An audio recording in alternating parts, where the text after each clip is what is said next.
But enough of this palaver. Let's get the show on the road. Let's do that. Morning, everybody. Hi. Morning to everyone that has electricity. That's true. I don't think this show is that important to people where they're sitting in their car just listening to us. No. Oh, I guess you really can because you can't waste your gas. No, you can't waste the gas either. So, yeah. So, good morning to everybody. We did a whole week of the country. We did a whole week of radio last week, and a bunch of people tweeting last night. I can't wait to hear you guys. It'll be the first time in a week. I'm like, oh my God, you know what you missed? Missed amazing material. I guess you had more important things to do. Bastards. I'm down to 17 miles on my car. That's what everyone's doing. I got the countdown. I can't sit. I drove by the gas line last night on for Hastina coming down 11th Avenue. Sure. It wraps up like 44th and then wraps around the 10th. But it didn't look that. It probably was about an hour and a half line, maybe. There's not a lot of gas stations on the island of Manhattan, and that Hess Long station. Island. Yeah. And that Hess station is one of them. There's only a handful on Manhattan, and they're way out on the outskirts and not in easy places. It's really boiled down to gasoline at this point. It's all about the fuel. It's like the Road Warrior. Now you might understand why we do what we do in the Middle East. we can't fuck around with gas. Exactly. So we put up with a lot of horse shit. Put up a lot of shit. Go in there and throw some bombs around when we need to. Because I know a lot of people are like, whoa. You're like, well, we need our gas. Yeah. So that's why we deal with their shit. Unfortunately, they have it and we need it. Because if they cut off the supply, guess what? This is what happens. This is such a We're living it right now. And it's such a small example of the nightmare that it could be, but it's because people don't even like this, and it's pretty much what's an inconvenience. We're going to make, it's been a week. We'll go about 10 days, and then I think everything will be more or less back to normal as far as the gas situation goes. I think we got 2 or 3 days. Well, the tankers have arrived, so now it's all about trickling down to the gas stations. Wait, the tankers, you mean the boats or the big-ass ships, tankers that bring the fuel in? Okay. The ships and then the pipelines. I guess one of the pipelines finally opened. Yeah. And then a lot of the, I guess, tanker trucks have to make their way out to the various gas stations. I saw a couple last night. Literally a couple. I saw 2 on the highways last night. That's good. Yeah. Because I didn't see any. I didn't see any. I finally started seeing like a couple of people them. just applauding them? They're following them. Look, just follow it. It's got to stop somewhere. Right. It's the gas situation is the big thing. Out on Long Island. I was talking with Opie before. We were saying how this whole situation, there are 3 groups of people.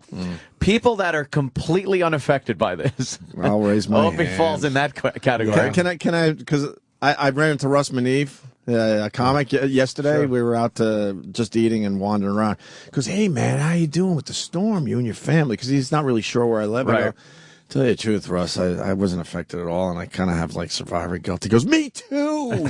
Isn't it weird? He goes, my life hasn't changed a bit. Not a bit. And then we talked for another minute, and he goes, anyway, I'm off to the gym. See you later. Yeah. I'm one of those guys, so I'm in category 1. Category 1. Me too. And then there's this middle range of various degrees of inconvenience to damage, Which things is like what? that. Like trees on houses. Trees on your house. Your power power's gone, but you're not going to lose your house. Right. Power's out. Gas is very, very low, so you're waiting in gas lines. Right. And that's about it, right? Yeah, that's pretty much where I am. And a horrendous commute. Yeah. Well, do you have power ant or no? No. You still, okay. Yeah, it's terrible. And then there is complete and utter devastation. That's the group 3 the that we're all people in feeling really Long bad about. Beach, the Rockaways, Breezy Point, the Jersey Shore. all those people are completely devastated. Like they're looking at the rest of the world going, don't you realize I'm on the moon here? Right. Can somebody do something? Right. I'm marooned. Rockaway, they said, is a band. Like, nobody's helping them. It's, Well, they don't. Yeah. They don't know where to begin. This was a motherfucker we're all learning as the days go by. Yeah. And the blame game is starting, and people are getting very pissed, and they're blaming the power companies, they're blaming the government, they're blaming FEMA. Even the mayor is getting shit because obviously Manhattan is getting its lights on very quickly. I don't know relatively speaking. I don't know if it's quick, but there's certain areas that don't have anything, right? And they're pretty pissed off. Whether it's just emotional pissed off or they actually have a reason. I mean, you got to realize logistically this is a fucking nightmare. I had a couple of LIPA guys come to my house Saturday night. It was like 3 a.m, but I've been up Well, they knew you would be awake. Exactly. You're making it sound like that's outrageous. They know that's when they should come a knocking. I sleep all day, to say and I've hi been to up Mr. all night. Cumia. Yeah. Was it really them? Like those guys they've been fake LIPA guys knocking on doors too. Yeah. Oh, I know. I hope it was the fake LIPA Oh, guys. please! You'd have been reading about that in the paper. Yeah, radio host raped with own pistol. Yeah, is that finger getting a little itchier? You know you could get some things done during this storm fucking... Opie, I'm a responsible gun owner. But the fingers get a little itchy, right? I wouldn't call it itchy. I would call it that I'm on a heightened state of alertness. I love some of these people they've been interviewing on TV. Like I'll call them girls.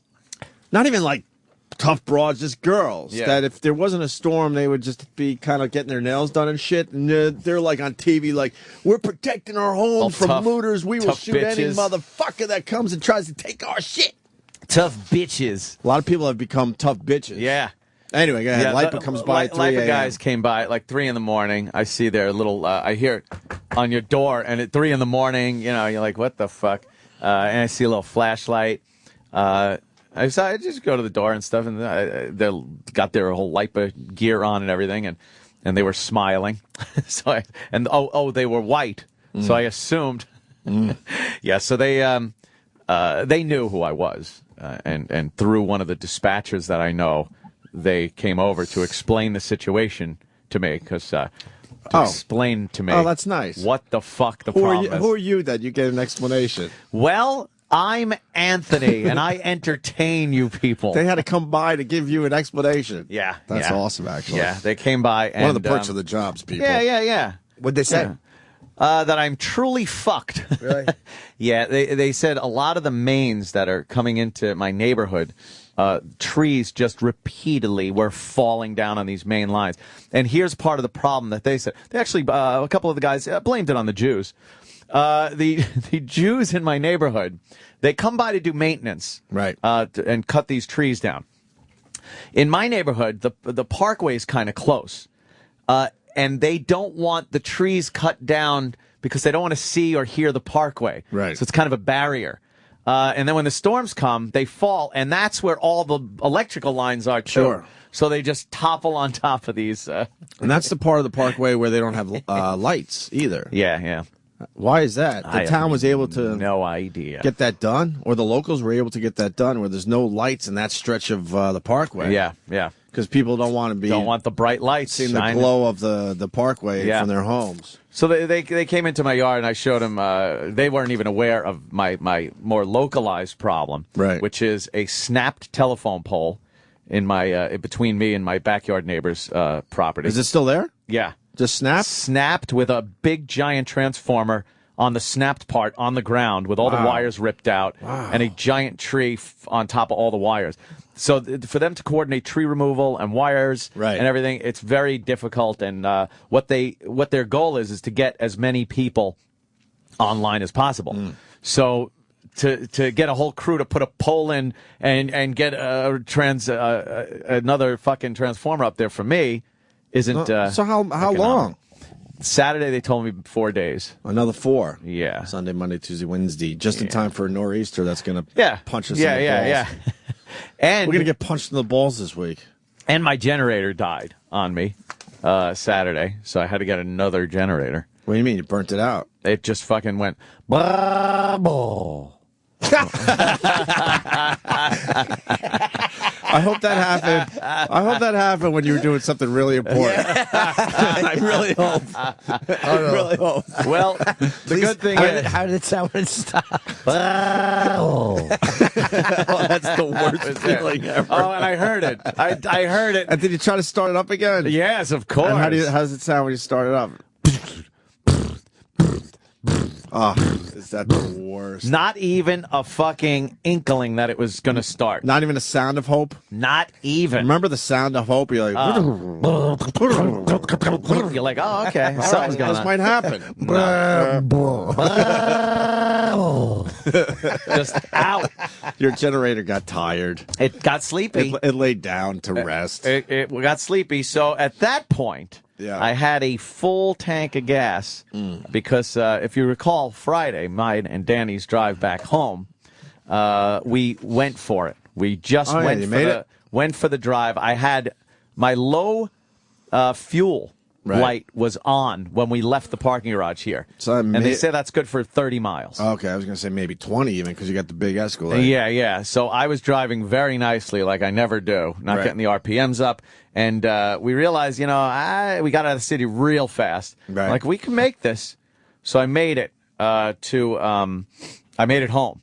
Without gas? Without getting gas. Wow. But the low range light came on at one point. There's low fuel and then low range, which means you just don't have any gas left. What does that mean? Like less than 10 miles? Yeah, you're done. You're just like 5 miles. Wait, you don't have it where it tells you how many miles left? Yeah, I have that, but it was so low that it doesn't even tell you that anymore. Oh, wow. It just says low range and you're done. Basically, it should just say you're fucked. You're fucked. So I popped some gas from the generator tank into my truck. It gave me under a quarter tank. Right. And went out venturing for gasoline at 3:30 in the morning, which I then found and waited on a little line. How long was the line? It off. It wasn't bad at that point. The station had just opened. I just got lucky. It was 106, 107 by Jericho Turnpike. Right. I swung a quick U-turn. I was like, it was about 25 cars. Damn. But then by the time I got to the pump, it was way back, like even 3:30. Really? Yeah. So I fueled up that. My gas cans went back to the house. And, again, the generator died. So I had to get I had a voltage inverter that I plugged into my Escalade and left my Escalade idling in my driveway for a day and a half. And it didn't use that much gas.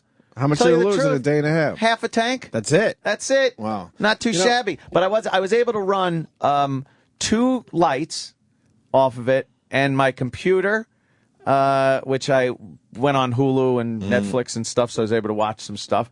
But you got a second place. Stay in the city. What are you doing? I like being in my castle. Oh, yeah, good point. You don't want to get robbed. No, Good point. exactly. So I was able to actually power up the alarms and everything, and various locks. You know how you were saying it's the tale of two cities? Yeah. On Friday, as you were doing all that, worrying about your gas, I go to my wife, hey, I'm going to drive around and check out the city. Just waste the gas. Because for the people that don't know, Manhattan was cut in half for a while where it was lights and no lights. This has never been seen before. Did you see it dark? I regretted not going down. I saw it dark on Friday, and I was bummed that I didn't have my stormtrooping buddy, Jim Norton. I would love to have gone stormtrooping there. Yeah, stormtrooping. It was very successful the first time we did. I'm like, man, why is Jimmy in Minnesota when we could be, driving around the city checking shit out again? So my wife goes, do we have gas? I go, we got plenty. It's the other side of this, though. Because I'm in a group text with my family. Are you into the group text shit with your family yet? Occasionally, I'll get a Dawn and Joe, but it's not that bad. And then you feel like you have to write something, and they're all like, oh, God, there's a hole in my roof, and we're freezing, and we're this, and we're that. And I'm like feeling guilty. I'm like, well, I waited 20 extra minutes on the Starbucks line today, trying to, throw them something that... Yeah. Makes sense. Anyway, I drove around Manhattan, just fucking wasting gas, checking shit out. I went all the way to Battery Park, then to the East Side. I'm fucking doing all sorts of loops. Why not? How was it? It was frightening, right? Or creepy? It was amazing. I started when the sun was sort of starting to go down.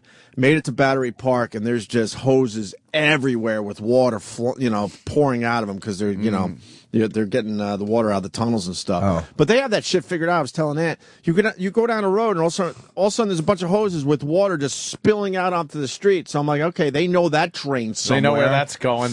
I would assume it all goes to the river eventually. Or it would be a waste of time if it's just going back into the into the subway. Subway. And then it would be normal. Then you'd hit another road where there's a shitload of hoses and Con Ed people. Is it Con Ed in the city? Yeah. Con Ed people all over the place. And then I actually went through the West Village as it was getting dark. And, man, I'm like, why the fuck aren't people looting? Why aren't they looting? What has changed in society? Because these stores, they're on roads where there's nobody around. I'm like, it would be so easy. But no one was doing it. And then you would see some of the stores downtown had big, huge... And it's what I saw, big, huge black security guys just standing in front of some of these stores. Yeah. Looking really intimidating, just standing there, just in case. They obviously were hired by the people that could afford something like that. And then as I was driving, they turned on some of the lights on the Lower East Side. Oh, you saw them flip on? Pretty much. I was driving down one road and it was that was the craziest thing about driving around Manhattan. There were no lights, so I'm just going. But people are just going the other way. Oh man! And they don't have they didn't have cops on every game corner. Game of chance right there. Pretty much a game of chance, but man, you could get downtown in minutes, which was kind of fun. Oh yeah! And then I was on Canal. I think it was Canal. I was on Canal, and it was like no lights for about 10 lights in a row, and then up ahead, boom, lights. They just turned it on, that part of the city. But it was awesome to check out. But I'm just wasting gas. Other people are just fucking dying for gasoline. Right. And then I got home and I still got 3/4 of a tank. So I might go out for another spin today because I got the resources. Hey, I was thinking, it's a good way for people to make money too, because I don't want to wait in the gas line. Yeah. Is I would pay somebody to wait in line. That was what I was thinking of doing yesterday. I was gonna. Here was my plan before I had an alternate plan. To take all my little gas jugs, go out, find like a guy that's in the demo with a pickup truck or something, right, and pull up next to him that's close to the front of the line and say, dude, I'll give you, money. Just take my gas cans and fill them up, and Wow, that would be a hell of a service for people. Why would he give them back to you? He'll probably keep them. Well, that's what I started thinking. Like, if that happens, but I would have gotten his plate before. So if he zooms off, I'll send somebody to kill him. But in this disaster, when people are like, it's anarchy in Queens, are you going to call and go, some man took my gas? Took my gas. I know, that's just it. Well, I didn't do that. I did wait in a line with real people at a real gas station. Well, look at you. With the gas jugs. I had 3 5-gallon gas jugs, and I was on a line. Right. It was about an hour-long wait. Standing, and it was a bunch of guys, regular working Joes. So we were yapping and making fun of the people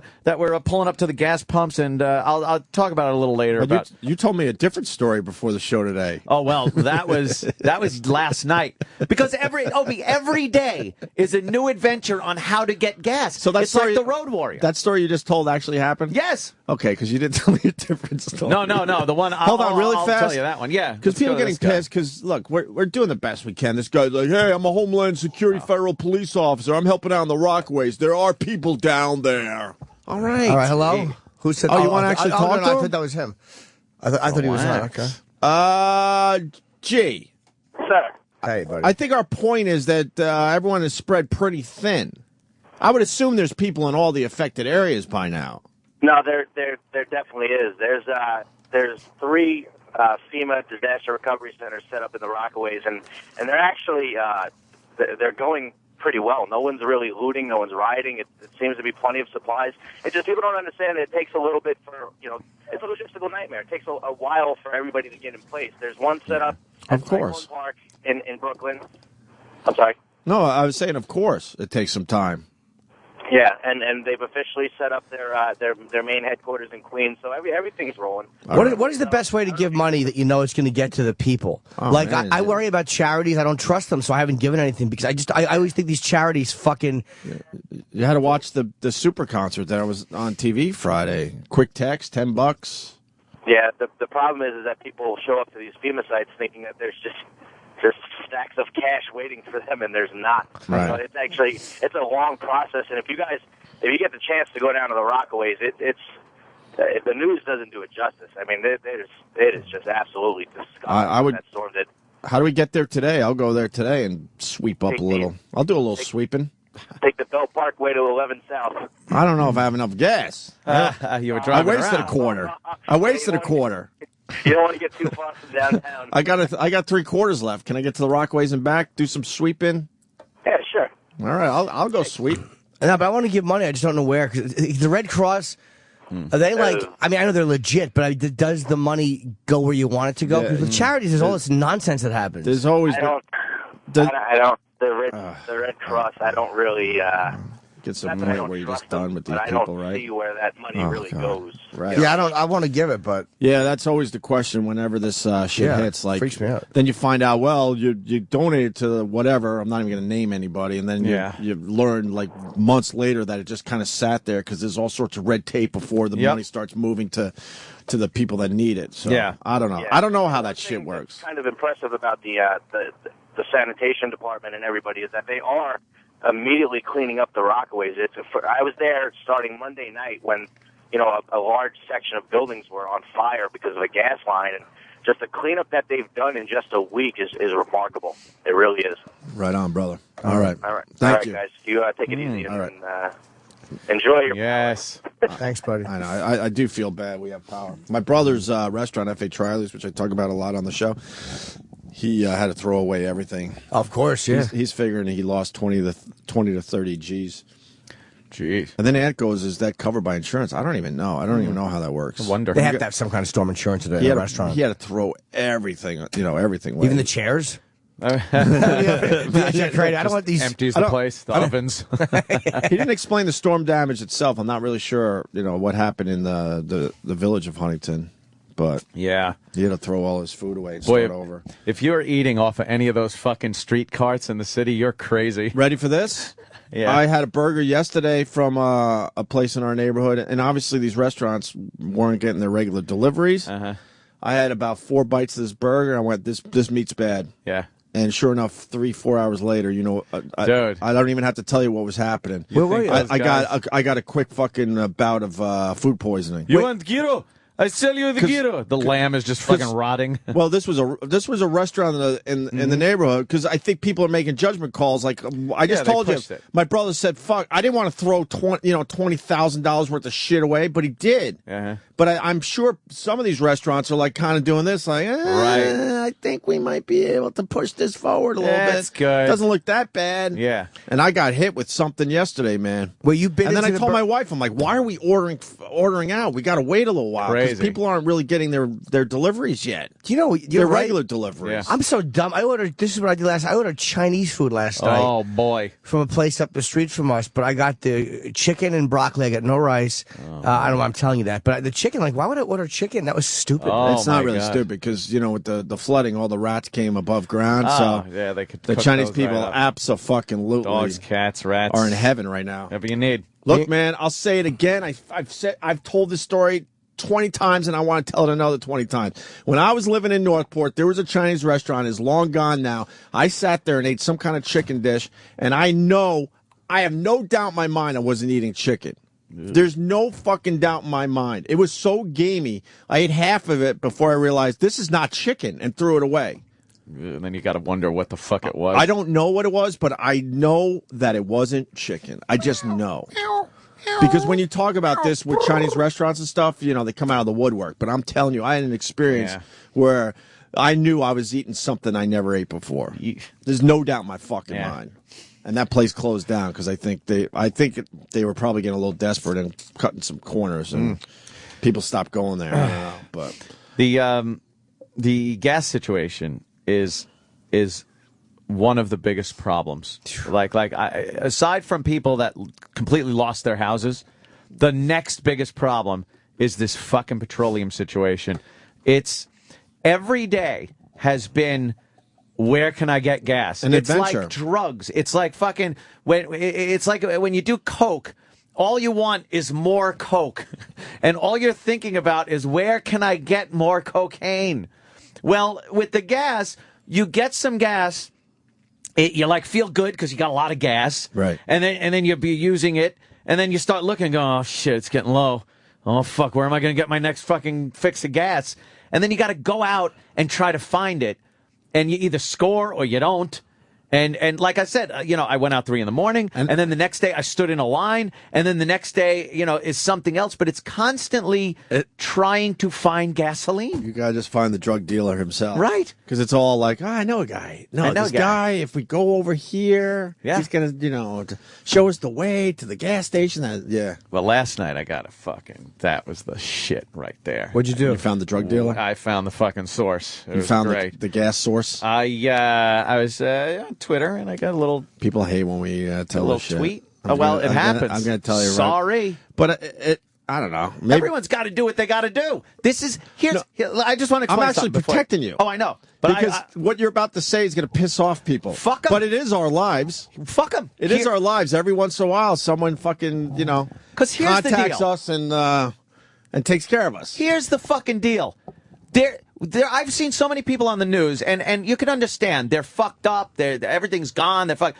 And then there's this other group of people that I see as not being able to fucking take care of themselves. They're not clever, cunning, using whatever resources you can, whether it's people you know or places that you have access to, just things. They expect this government to swoop in and take care of them the second a disaster happens. You know what? You're on your fucking own for at least a while. And instead of getting in front of a camera and bitching about it, do anything to help your fucking situation Anything? out. Yes. Siphoning?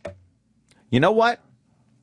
I'm not going to tell anyone what to do or not do in that situation. There's a giant risk with that. You get your fucking ass beat. You get arrested. But if that's the route you want to take take care of yourself, you know, you might have to do that. It gets to that point. Now, I did a few things. I went out late at night, figured that was the good thing to do. With very little gas, I was like past the point of no return. You're wheeling and dealing. Yeah, and then is it kind of scary to leave your driveway knowing that you might not have enough gas to get back when you're finally going? How is that? Yeah. How is that feeling?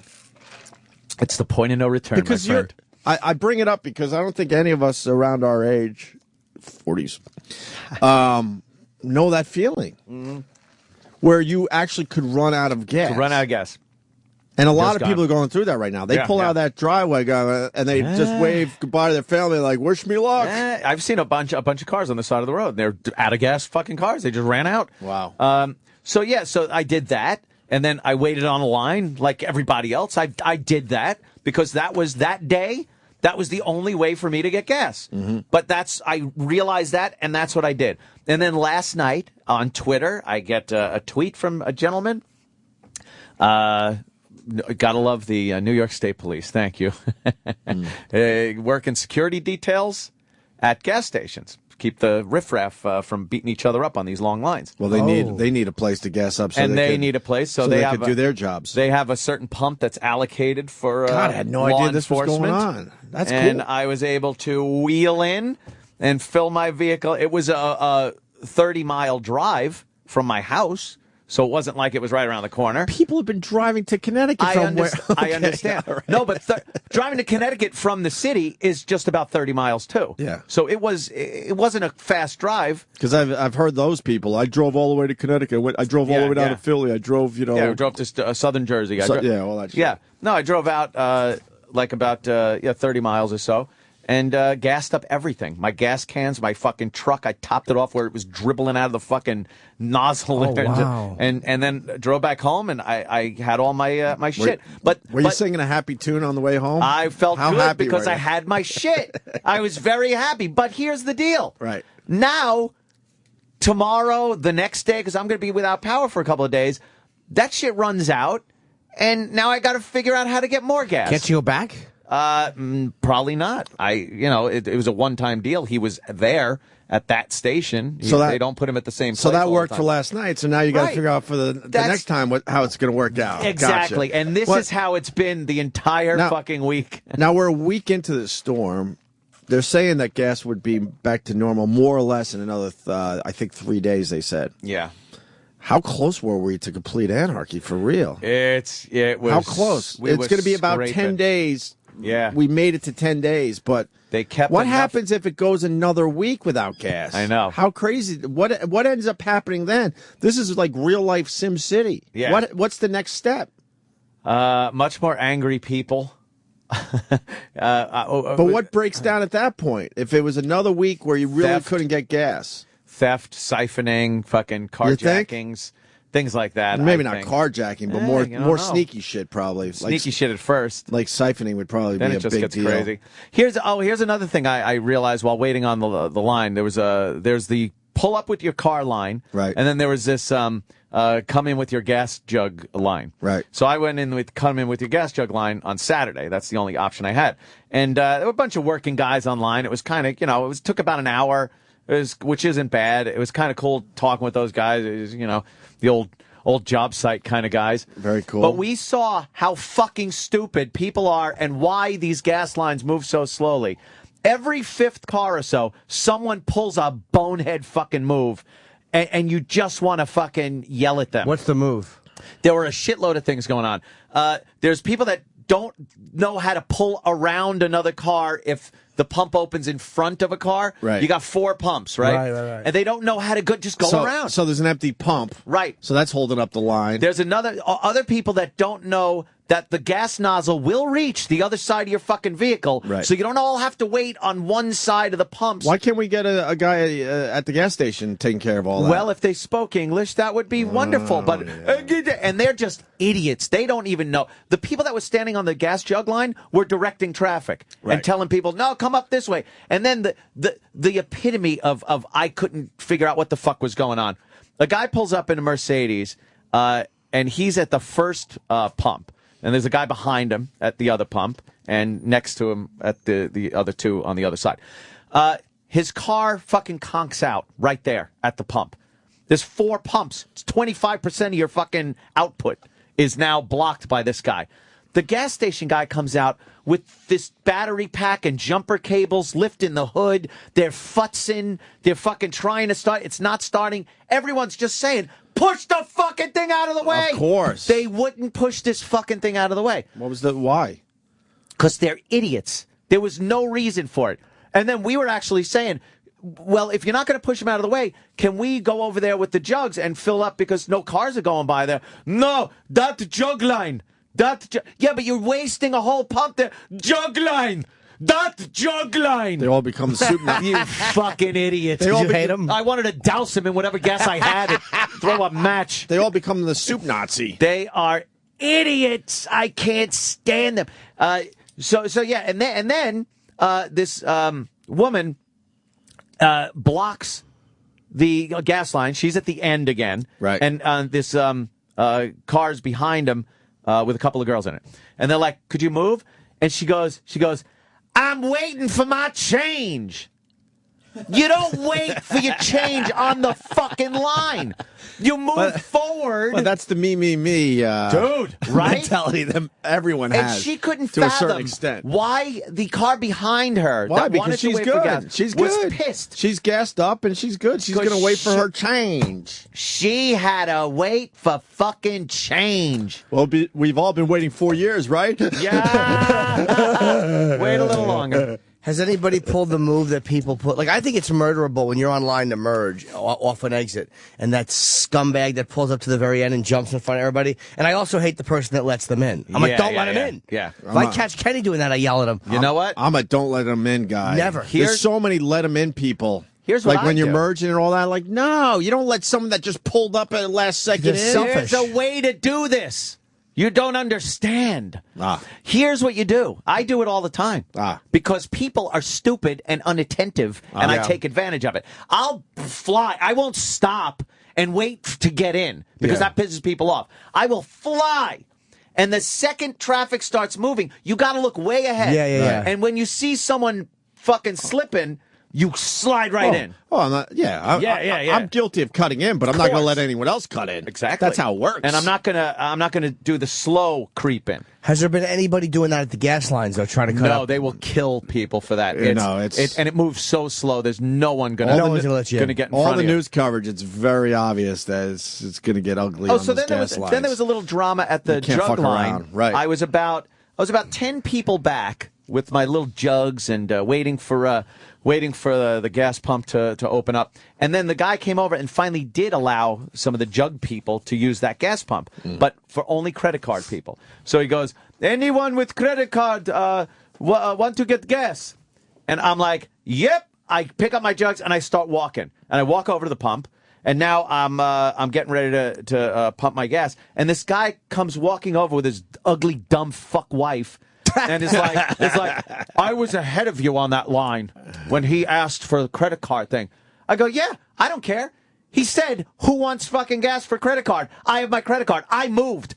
I go, where were you? I go, that's why everyone's waiting. I heard and I went. I go, I heard and I went. There you like go. Ralph Cramden. He was looking at me horrified. Oh, He was so pissed at me. But it's like, he literally showed up a minute after I started pumping my gas and said, "What? I was first." No, you weren't. It's quite the scene out there. It's pandemonium. I have a brother who doesn't have electricity in northern Jersey with 3 small kids, 8 and down. hole in the roof, huge tree hit his house. He's without power. He got a tree on his house? He's got a tree on his house. Damn. A lot of people got that tree on their house. Damn. I got a tree on my house. I got a tree on my house. What a fucking premonition. Oops. What a fucking... Oops. Yeah. Oh, it was all fun and games. I wonder how we many were playing it, wasn't it? I wonder how many people laughed at that clip over and over Right? again, having an actual tree on their house now. I don't even want to imagine. It used to be real funny for everyone, wasn't it? But it's like that, how you were talking about gas. You figure out how much gas you got and what you could do that day. Right. My brother is in a cold house. And I'm like, I never lost power, and I got plenty of room. Come on by. We've been trying to figure this out since last Thursday. Yeah. And he can't fill up. Because then he's like, well, if I if I get gas, then I'll be there for the weekend. Yeah. Turns out he can't really fill up. Yeah, So he has to stay in his cold house instead of coming and staying with me. But then I'm like, look, I got 3/4 of a tank. I wasted a quarter on Friday. But I said, if you could get to the city, then take my car back. Right. I don't care. But like, it's that negotiating that you were talking about. Like, all right, what can I do with this? So he had to choose. I have to stay in a cold house because I don't know if I'm going to be able to fill up. Dude, it's the constant thing that's on your mind now in this situation is fuel. Right. That's all I've had in the back of my mind, like this pressing issue. Are you dreaming of fuel? How much do I have? Where do I get the next batch? Right. I have this much, but I need to do this. All right, how many days are left? When will this up? It's crazy. In the middle of raping bitches in your dreams, are you dreaming of gas? During dream rape. All of a sudden, I'm at a gas station, and it fucks the whole thing up. I'm waiting online. In between the rapes? Yeah. I see girls. I could be dream raping, and I have to wait on a gas line. Are you dream raping the girls that are online to get gas in your dreams? No, I can't dream rape because I'm waiting on a gas line. It's terrible. You can't multitask in your dreams? No. You can't wait for gas and dream rape? Well, the money shot is when I finally put the nozzle on my Escalade, it turns into a chick's asshole. and I just... Wouldn't it be great if you went back over Scott Shannon's audio for the last 15 years, and the week of every tragedy, he had a weird premonition. Oh, my God. Like a 9/7 of 01, he went like, I got a plane in my building. And in Pan Am, Lockerbie, I got a body in my yard. Like, if you look back, you're like, oh, my God, this guy is He called knew everything. Everyone. That stupid rockhead is a seer.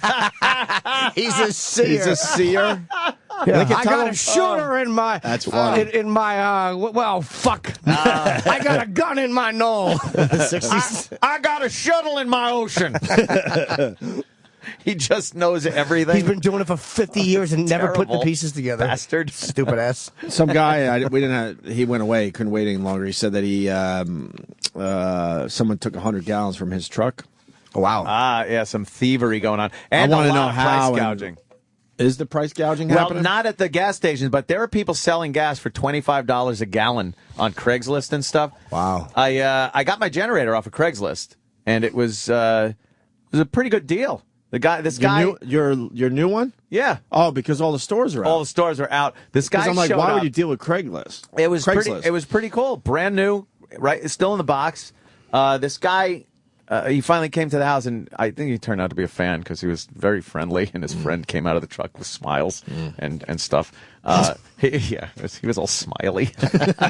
You know that smiley face you get? Worse Hey! worse than the boy. over-the-top smiley I know, smiley face guy. That must be nice. Although at the cell last night, I got starer. Oh, no. I'm eating, and he walks over, and he puts his hand, and he goes, "Hi, I'm a big fan." And I'm like, "Thanks, end of talk radio." Yeah, you dead fucker.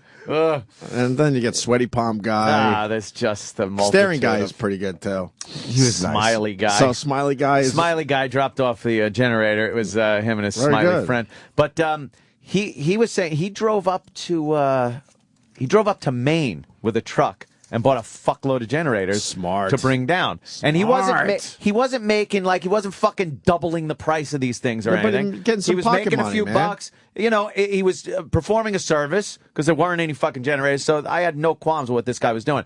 He said though he said he went to Lowe's and there was a pile of fucking new generators that were on the side of the building. And he asked the guy, he goes, "What the fuck is that? Like, why aren't you don't have any generators?" But he goes, "Yeah, those are people that brought them back because they didn't put oil in them. There were a fuckload of people that just buy generators, pour gasoline in, start them, and blow the fucking motors because they don't put oil in most it. people don't know how to work a No, generator. they know nothing. They never had to work a generator. They don't put 1 quart of oil in, and it just fucking blows them up, and they were just a bunch of dead generators. So, that was cool. I got that off of Craigslist. How much should it have cost? What percent did he jack up the price? Which is probably not that bad. It was probably maybe a $600 generator, and he sold it to me and delivered it for $850. Oh, that's fine. Yeah, that's like that's nothing. People always try to find a way to make money through something like this, and I don't think there's anything wrong with it. Who can the price? Fine, man. Price gouging is another thing, but there's people that get smart and go, wait, all these people need generators. I'll take a fucking trip to Maine and come back with a whole fucking truckload. Let me go to Chris in Jersey really fast. Chris, go ahead. You know, the amazing psychological phenomenon going on here is when my power was out, I was fucking calling PSE&G and bitching and moaning. And, Opie, I heard the story of your brother, and I could give less than a fuck. I got my power back on last night. But that's how people are. That's it. I got my power. You've joined the haves. Welcome to the haves. I got mine. I got mine. Yeah, that's it. You're right, though, man. You're right. I got mines. I got mines. Well, wow, there you already got the traffic is a motherfucker. Yeah, it's already, crazy already coming in. God, this just continues a week later. It really is fucking crazy. The heat's another thing. Okay, it was fucking cold last night. It's getting a little chilly out there, and I don't have heat. I have oil-fired heat, and How cold was it? Were you like chilly? I was a little chilly. Oh, I had the AC on last night because my building, everyone turns their heat on. Sure, it gets a little warm. And it gets a little warm. Everyone's heat rises, so I actually don't have to turn my heat on ever. Yeah. And it was so hot last night. We actually went to bed with the AC on. Oh, that's and the window open a little bit. Right. Just to try to cool down the apartment. I went through 6 boxes of 6 apiece Duraflame logs. Yeah. In my fireplace. I bet you didn't get any Java log jokes on your Twitter. Oh boy, yeah. No one sent that. Why didn't you ask Opie for a Java log? Because he did that one time. He did that one time. Do you remember? I do, and I'm the only one that does, right? 500 fucking Java log tweets later. By the way, I love everyone. I'm just fucking making jokes. Of course. Love y'all. Love y'all. So the Duraflame, and then I get people going, "What's the matter? Not enough wood fell outside to fucking put in your fireplace, faggot? Why don't you get..." Oh, I saw that tweet. And I'm like, hey. Do people understand green wood? First of all, green wood. Secondly, I'm not fucking honest Abe Lincoln with my fucking axe out there splitting logs. You're not even honest Anthony Cumia. No. I have nothing in common with Abe Lincoln. Believe me. So you will Hopefully soon you will, though. Next time you go to the movies. So I guess you won't be seeing that new movie, huh? It looks terrific. Well, maybe. I used to love chopping wood back in the day. Yeah, it's cool and shit, but until you get a log to your fucking forehead, because you put it and try to split it in half with one good workout. chop down the middle, and that thing starts flying toward your head. The thing is, you get a fucking wood splitter for one day, you could just crank out cords of wood. So I could sit there, Pa Ingalls style, swinging an axe. Why? But I kind of like it. I don't know. If you're looking for a quantity of wood, if you're just looking to, fucking get a little workout, then sure. But it's all green wood. It's not going to burn, you dummies. Mm-hmm. Next year, there's going to be a fuckload of wood. Boy, next year you'll be able to get a cheap cord of wood, that's for sure. Yeah. But this was all Duraflame, and it heats up probably a 5-foot radius from my fireplace. I know. That's it. You got to get a wood-burning stove. So, let me put that in my house. Why not? Yeah, why? Wood-burning stoves are awesome. Well, I'm certainly getting this big generator. It dries the fuck out of your skin. You feel very, dehydrated. Nostrils. Oh, yeah. And I've been sleeping on the couch. I haven't slept in my bed since this happened. Why? Because all the electric's downstairs, the TV's downstairs, and the fireplace is downstairs. I like a nice cold room. You should be up in that dark, cold room. No. Like a mausoleum. You just got to be watching that front door. I got that TV on. I got my fucking front and back door there. Yep. I'm ready to rock and roll. You're in a good spot. I got the fucking beers outside my slider. My whole fucking schedule was so screwy. I've had Travis and his wife and little Riley staying at the house, and my hours. I don't know what they think, because I sleep all day long. Probably 7:30 p.m. I'll wake up, and then I'll just be up until the morning. How do you do that? Because I'm up. I see. It's amazing. I'll wake up at 6 in the morning on weekends. No exaggeration. 6 is pretty much my limit. And I see you still tweeting. Yeah, I almost want to write you and go, tag. I'll take it from here. Take it from here. I'm going to sleep. Right. Yeah. But I would love to stay up all night on the weekends, but my schedule is such that I kind of keep the same schedule that we have during the week. Yeah, I But can't you're do able that. to flip the whole fucking thing. I don't know how you do that. In a day. It's crazy. Because I'm like, I'm struggling to keep my eyes open at 9:30, 10 o'clock on a Friday night. Of course I want to stay up later. It's all about the napping, when you fucking take I don't know your how you nap do it. and shit like that. That you can flip like that. Yeah. Well, that's what I've been doing, and you know, it's so funny because these guys, Travis and his wife and everything, right? They're just seeing me sleep on the couch constantly because they go to bed, and that's when I'm awake, and then they get and up. then I'm watching TV, and well, they'll get up, and sometimes I'm still awake. Travis, what time do you go to bed on a weeknight? On a regular weeknight? Yeah, 10 o'clock. Watching Travis go Betty by time was hilarious. He's like, oh, I go to bed. I'm just, what? I just woke up. Yeah. What the fuck are you doing? You have no one to play with. Yeah, I got no one to play with. Trust me, he had someone to play with. Oh, little Riley's adorable. She's taken quite a liking to She's so friggin' hysterical. She's adorable, cute, and just like, I don't understand how kids figure out like shit to say that just cracks you up. What are you talking? You're a poopy head. You're She got Marion comebacks. They go, oh look, she's upstairs and she's by the railing, and she's like holding on to the wood slats in the railing upstairs. And I go, oh look, you're in jail. You're in jail. And I'll just go, oh, good one. Good one. You got me. Good one. Yeah, good one. Well, from her point of view, you are. She's looking through the bars at you. That's what she's thinking. Hey, don't give her that much credit. Oh, that's what it is. Wouldn't it be funny if she said, you know, Anthony, the problem is we both have the same perception. Oh, I'd be like, wow, that's pretty good. You're smarter than Daddy. I gotta go make PPs. Aw. Badly. Aw. We got a busy show today. Jay Mohrz is coming in. What time is Jay in? I didn't know he was today. He should be in half hour or so. And Kevin Pollak. So, wow, two guys that know how to do walking.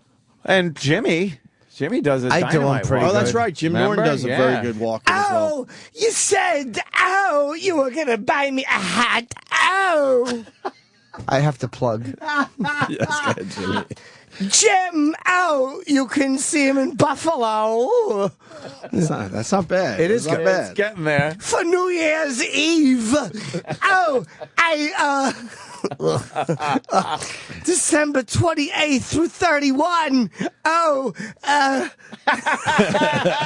And next Saturday, Thursday through Saturday, November 15, 16, 17 in Addison at the Improv. You're doing New Year's in Buffalo. Yeah, I'm a complete idiot. Complete idiot. I'm thinking, though, maybe we could figure this out. Go up there. I wanted to be up there in the winter once. I'm just hoping my shows... No, you don't. Did you get injured when they threw the bars of gold at you to do that show? Let's just say it took a little convincing. You want me to go where? When? For how much? Right? Sirius XM. The Opie and Anthony Show.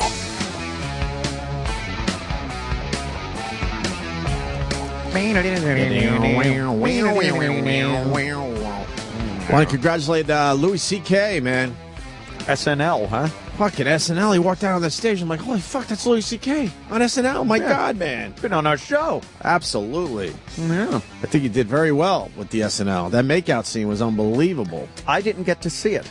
Really? That was at the point where my truck was powering my house and it didn't have enough power for the TV. You missed Lincoln. He did a very good takeoff on Lincoln. I heard about it. He did the whole open to his TV show as Lincoln. Abe Lincoln. Redid the whole fucking thing, and instead of Louis doing the stand-up, it's Abe Lincoln doing stand-up. As if it was Lincoln. And then they shot a little scene with Lincoln getting ready to go to the theater with his wife. Oh, well, we know. But in the Louis style. It was very, very well done. So. Good for Louis, man. We'll never see him again, but that's okay. We understand. Oh, you think that's it? Oh, God, yeah. Oh, man. Think about it. When was the last time he was in? That's true. And he listens every morning. Hi, Lou. Oh, Hi, Lou. Louie. Or he says he does. Oh, Louie. We'd love to hear from you, Lou. We'd love to hear about your experience with SNL. That would be kind of cool. Sure. Just talking about Louis C.K. on SNL. Also, really fast, Jay Mohrz is down the hall. We're going to get him in a couple minutes here. They ended up canceling that marathon. Yeah. But they didn't use any of the supplies for the people because I was there all weekend checking it out at the finish line, and there were plenty of generators and all plenty kinds of good stuff. That lots of water and wasn't being used for other people shit that I don't even know what it was because, you know, it was in boxes and whatnot. So they might as well have just held the marathon. Yeah. No, the police didn't get used. They didn't have to waste the cops. No, I was just joking. Of course they shouldn't have fucking done it, but they should have fucking used those resources. Yeah. Jeez. I just got a... They did the right thing in the end, though, and canceled it. I tweeted from the finish line, people were understanding, more than understanding, but you could see they were sad because in their worlds, because I know a lot of people going, oh, too bad. But in their worlds, it was everything to them. Sure. And we all think about our dumb little world. And these people are coming from all over the world, and they're making a whole week of it in New York. That's their big life. So I didn't see a lot of people going, oh, that's, fuck you. I can't, they were totally understanding, but you could see the sadness was in the air. Because people were running the marathon all weekend long on their own. Yeah. And if you went to the finish line, you see all these people finishing their version of the marathon, and there were a lot of tears. Like, this was something I was looking forward to. I wanted to. And you have every right to say, oh, tough shit to those people. I get it. But I'm just giving you their perspective that I saw this weekend in Central Park. Imagine the guy that broke the record. Imagine there was one guy who ran it like an hour and 20. And no one believes him. No one believes him, right. Hour it's and 20. Not official. By the way, impossible. No, it's not. Hour and 20 is impossible. For a white person. Not for Superman. Not for a Kenyan. All right, good point. And we got to point out all the people in their marathon gear going down to Staten Island and other places. And they were helping out? Yeah, there's pictures and videos all over the place. A lot of people said, look, I'm here. I was going to run the race, but now I'm going to do something else. And, and they were down there cleaning up and stuff. So well, that's mighty nice of them. Abso-fucking-lutely. I got a text from my LIPA guy contact. And good news? No, he's talking about the two guys that came by the other night that I was talking about earlier. I had a couple of LIPA guys. They knocked on my door at like 3 in the morning to explain to me the gravity of the situation at my house. He goes, my guys the other night thought they were going to get shot while you watched TV. I guess they were looking in the front door. Somebody watching TV. Finally, and then he goes, the guy Bill tells this kid Sass, don't walk back there. This dude's usually pretty heavily armed.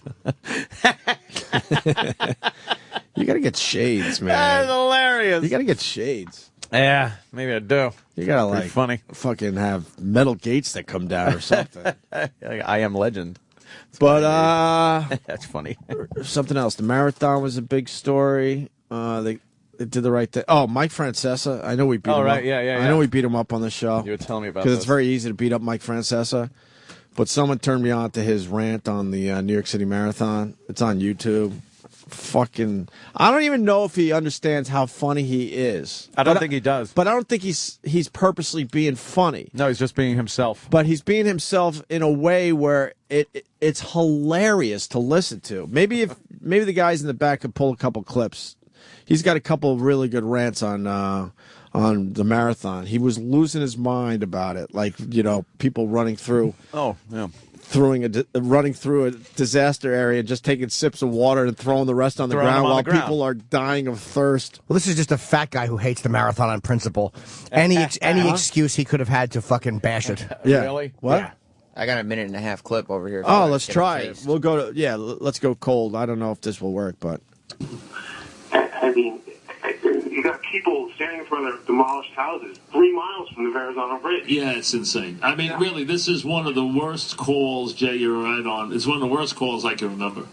You got Christie over there holding a press conference basically saying that it's Armageddon in New Jersey, and you got them ready for a marathon over here. I mean, come on now. You're still going door to door in Staten Island trying to find if there's dead bodies in the houses, and you're holding a marathon?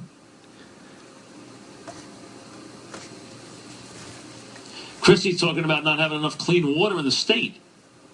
And you want to hand out, cups of water being thrown in the streets. being handed to runners who drink a little and throw it up in the air, and in New Jersey they don't have any clean water. Now you want the street to be littered with half-full water bottles from guys who are running in a marathon who are pouring it on their heads and throwing half-used bottles in the street. And in Jersey, they don't have any water. Got the governor saying they don't have any clean water.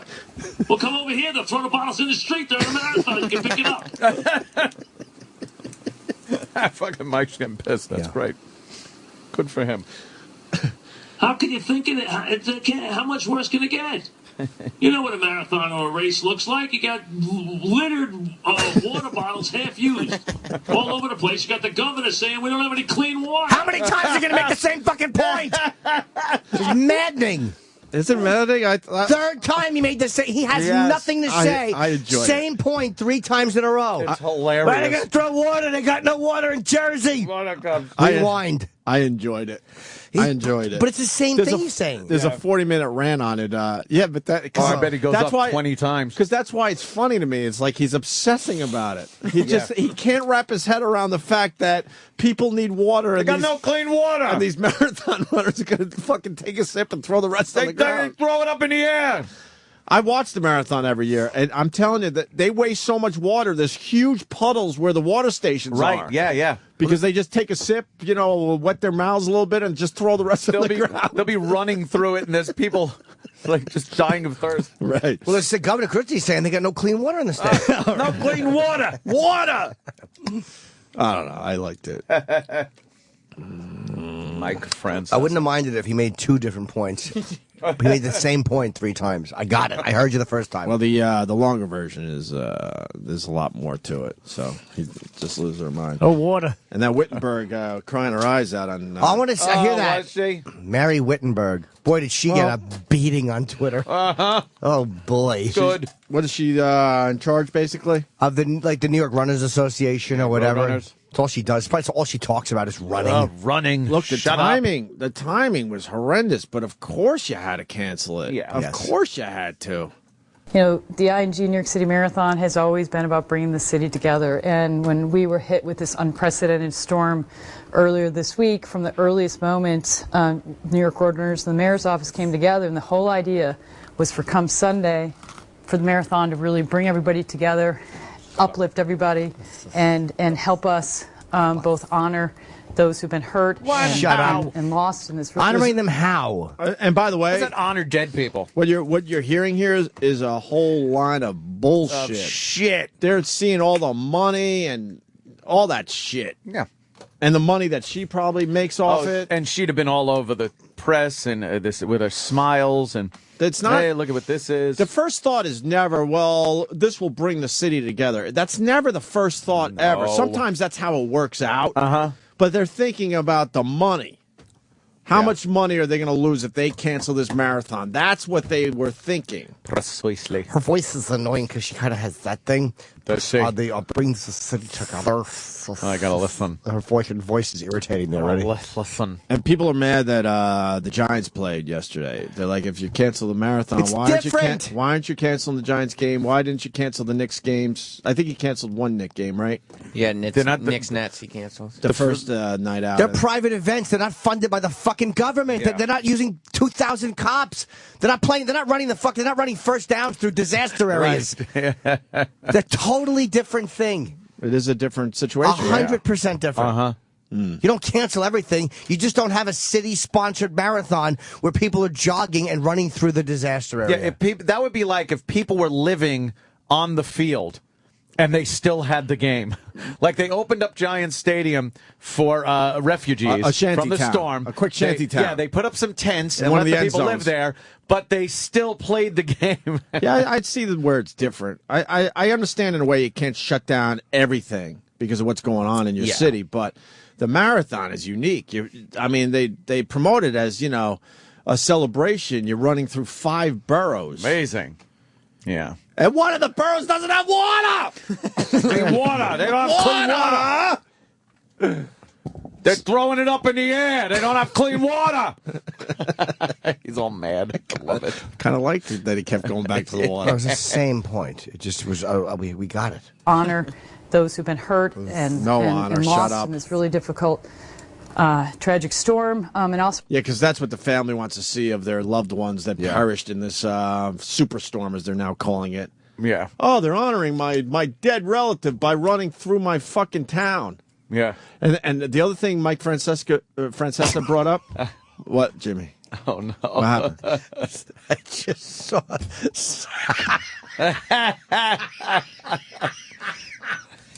What happened? Somebody twittered a picture of a Halloween costume.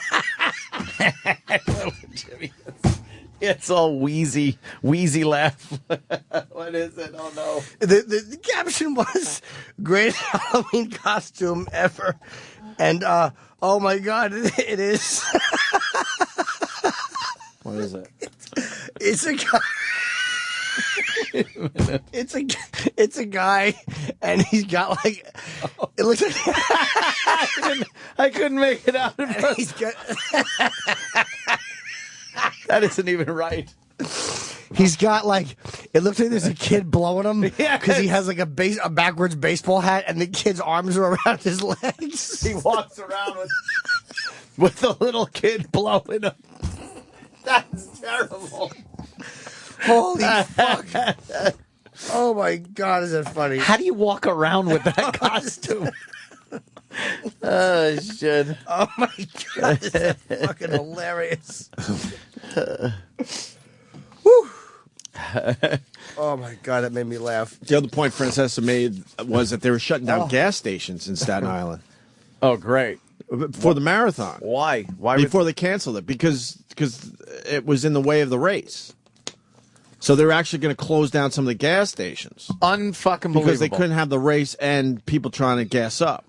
And that was another point he made where he was losing his fucking mind. And people, they drink gas, they throw the gas. We got no gas here. Half water gas on the ground. Gas. All right. The people got no gas. So he's basically saying they're trying to gas up and they're shutting down gas stations just so they could fucking have this marathon. So this is all the points when you hear this stupid Mary Wittenberg. It's all bullshit. They were trying to figure out how to save the marathon because it brings in a lot of fucking money to the city. to really move the city forward. And it's sad, but what has happened in these last few days is it became clear the marathon became a matter of controversy and division in the city, which is just not, it's so opposite of what this event is all about. So it was time to make an incredibly difficult decision that we made together. And the decision was, this is about moving this. How is it a difficult decision? It's the obvious decision. What they call the no-brainer. It's the no-brainer. What is she talking about? And the decision was, this is about moving the city forward. It's about this marathon lasting for many, many decades to come and continuing to inspire people and help the city. And it was time to just move on and let the city focus on our efforts ahead and on to recovery. Yeah, you had the mayor's support of this, but you didn't have the support of a lot of the other city leaders.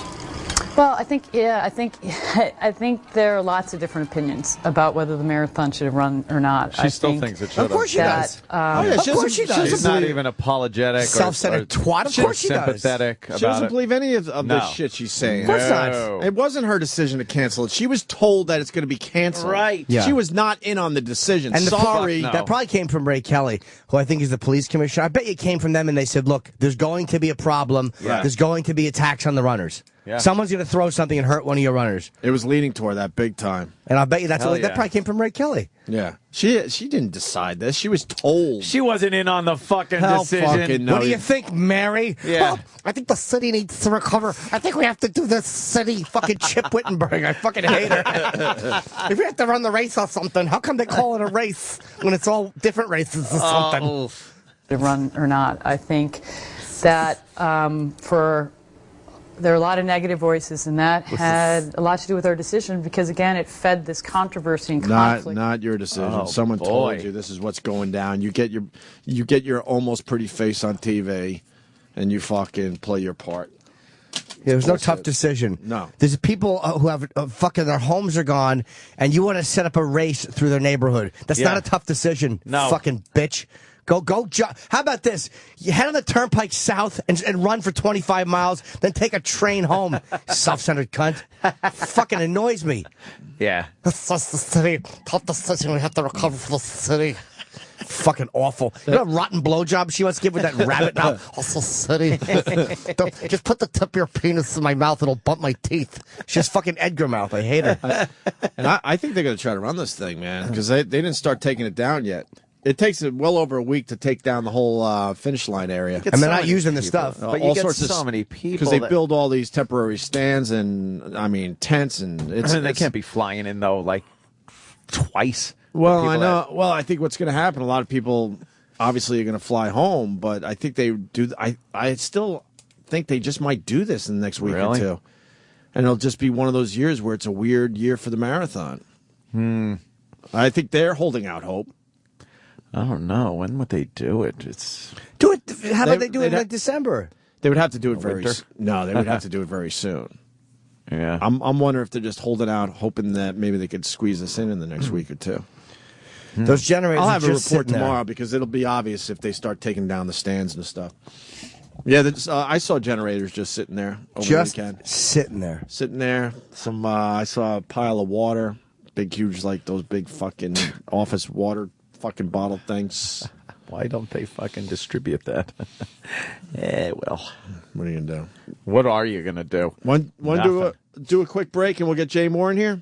All righty. We'll do Jay Moore next. Kevin Pollack's coming in as well. He's promoting his book, How I Slept My Way to the Middle. 3 of us are going to be doing Walken. It's going to be crazy. Oh, insane. I think you got this, Jimmy. I got it. Me and Jay probably do the best, too. I think you got this. Really? Oh. It's coffee. Oh. I do them all right. And we got Terry Bradshaw. Is he in trouble? Yes. Yeah? He'll have to. He probably should apologize for this one because it's like sometimes you say something and you make your point. This was just one of those dumb things, and it's like there's nobody that hears it that doesn't go, "What are you doing?" Even though everyone knows he's not a racist, he's just one of these dumb jocks. But you can't. It's just a stupid thing. Well, we'll discuss this with Jay Moore certainly next. If you haven't heard what Terry Bradshaw said, oh yeah, we'll let you know next. Sirius XM. It's the Opie and Anthony Show. Nothing stays the same. Unchanged. And you hit the ground running change. Ain't nothing stays the same. Unchanged. Yeah, you hit the ground running.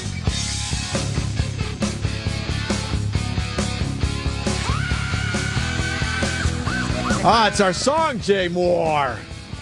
Eddie Trunk. Stupid Eddie Trunk. Stupid. You weren't here that day. I wasn't. When we were going over his top 5 lists for his book, and he was trying to be the guy too cool for the room. I was listening to that. Was it top 12? Like top 15. Yeah, it was like top. These are the essential Van Halen songs, Right. Anthony. You're going to want Jamie's Crying. You're going to want Why Can't This Be Love? You're going to want Ope and I are like, oh, you guys tore that apart. But I remember I was listening to that show. I think it was Iron Maiden, and he didn't put Run to the Hills. I'm like, what are you doing? Or Number of the Beast. Or Number of the Beast. I'm like, come on. Which are like the You're trying way staples, too right? hard to be Yeah. that guy. Yeah. Run to the Hills, I don't give a fuck, is an amazing song. Still needs one verse, though. It's one verse short. It's a great song. It's one of the best rock songs ever, but metal songs. But it needs one more verse. Needs a third verse. Think so? Absolutely, definitely. It's, what separates it from me from the other songs is the bridge is so progressive and like It's phenomenal. The think only he good should- engines is there. I don't know the words, so I go like this. You think it should have wrote like one more, Jimmy? One more verse because it starts off Soldier Blue and it should and then there's one more because they just keep going run to the hill. It's like the band is looking at him like one more run. How many times are you gonna say it? That is the coolest part. We're learning that Jimmy doesn't like when you're repetitive today. Between Iron Maiden and Mike Francesa, he's having problems. I love Run to the Hill. Throwing water in the air. That was so funny. Same thing he said. We got it. He's so stupid. Yeah, it's soldier blues in the barren way. All right, Mike, we heard you. And they don't have clean water. Let me tell you something, Mike. It's not a bad idea. You have a reservoir filled with water for the people running the marathon. Mike and a mentor. We'll be back after But this. it's not clean water. It doesn't have to be clear, Mike. It doesn't have to be running the marathon. Don't you understand? Governor Christie's saying they don't have water, and they're dumping it on their heads. So who's Governor Christie? Who's he? Well, you're telling me He's mile the 19? honcho, dog. All of a sudden you're going to have clean water? It's mile But they 19. don't have clean water. It's the New York Marathon. They were saying they're going to dump clean water on their head, I but couldn't the agree with you people in more. Staten Island don't have clean water. Is it the Staten Island Marathon, Mike?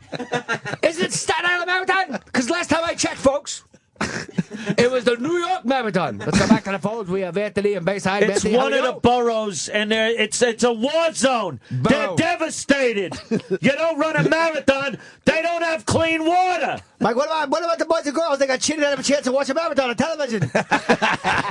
There's boys and girls. They sit with their folks and they watch a marathon. They were cheated out of that. Giants lost last night. Let's take your calls. We got Greg on line 5. Greg, how are you? Let me tell you something. Marathon is 24 miles. Not a borough. Not Staten Island. Run to the Hills needs an extra verse. Did I mention they don't have any clean water? Who cares? Bruce Dickinson, one of the greatest frontmen of all time, he doesn't write the songs, Mike. The bassist writes the songs for all men I and like songs. the song because it's very pat. It's very nice. Not much to think about. One run to the hills. Run for your life. But when I'm running for they don't have clean water. They're running for their lives over there. They don't need clean water. Boys and girls cheated. Let me tell you something, folks. You're not out of it until you run the entire... How long is a marathon, Mike? Was it 22 miles? 23? 23? I don't know. 22.4? I was sleeping. It's a long run. And when you're done, it doesn't have to be water, folks. You can drink a vitamin water. Pepsi Max. There's plenty of other... This is bordering on Keitel. It really is, yeah. Let me tell you. Who the fuck are you to cancel this marathon? They gotta run. You're gonna run. I watched that recently, by the way. If Bad you think Lieutenant. you're not gonna run, Fucking you got great. nothing coming, man. It's so fucking. They ought to throw everybody in a pool or something. So, Jay Mohrz here. And, Good one, Chip. They canceled your gig, the Brigada. Mm-hmm. Fuck! They couldn't get Atlantic City back in shape, huh? I think the Loge was still underwater over there. Wow, it was really? bad. Yeah, it was bad. Yeah, The that's casinos trying to remake it up this month. The casinos never lost power, but the locals certainly did. Yeah, the locals need to come in and. There was a nice situation going on down there. They got it fucking wrapped up over there. They know. They know where their priorities are. Underground generators, all that shit. Who All knows that it good on shit? the ground? Yeah. Wow, that was Colin. That was Colin Keitel dog. Jesus, that's what Wow, happens. that's a wreck. I got the Terry Bradshaw clip. Let's hear about this. I heard this briefly. It was dumb. You heard it, right? No, I did not. Is there a context that it was taken and that He was that just- people made a mistake? What was it, Reggie Bush? Reggie Bush had run it Yeah. in, and you know, I kind of hate that. I like Bradshaw with that Fox. You know, just I hate the good time. They're always laughing. It's nothing but laughs. You know, hey, he's just going fast. Ugh. So he had something stupid. All right. Come back inside. Look at this, Jimmy. Like he was chasing that bucket of chicken that the wind was blowing the other day. Oh, 18-yard touchdown. Miami 17-13 on top of the Colts. Glad you said I tickled me. myself. I'm glad you What are we said going to do with him? Oops. It was just laughter and merriment, and he said Chasing something. that bucket of chicken. We saw blowing down the street. I guess they had watched a video of a bucket of chicken. And that was dumb. Oh, would they watch But he the said video? Jimmy. I'm guessing. He said specifically Jimmy. Yeah. For Jimmy Johnson, I guess. Is he on Fox? Yeah, Jimmy Johnson is. Yes. Did they watch a video of some guy chasing a bucket of chicken down the street? I don't know. I can only surmise because he said that video. I would like to see the video. That sounds hilarious. I bet you Fucking bucket rolling down the street. Some guy. Whoa. A very particular guy? Yeah, well, could be. I don't have a problem. He with this said one that at bucket all. of chicken. Yeah, they're just fucking doing highlights. Let me. Can I hear it again? Yeah, let's hear this. Play your version. This is Yeah. a shitty version.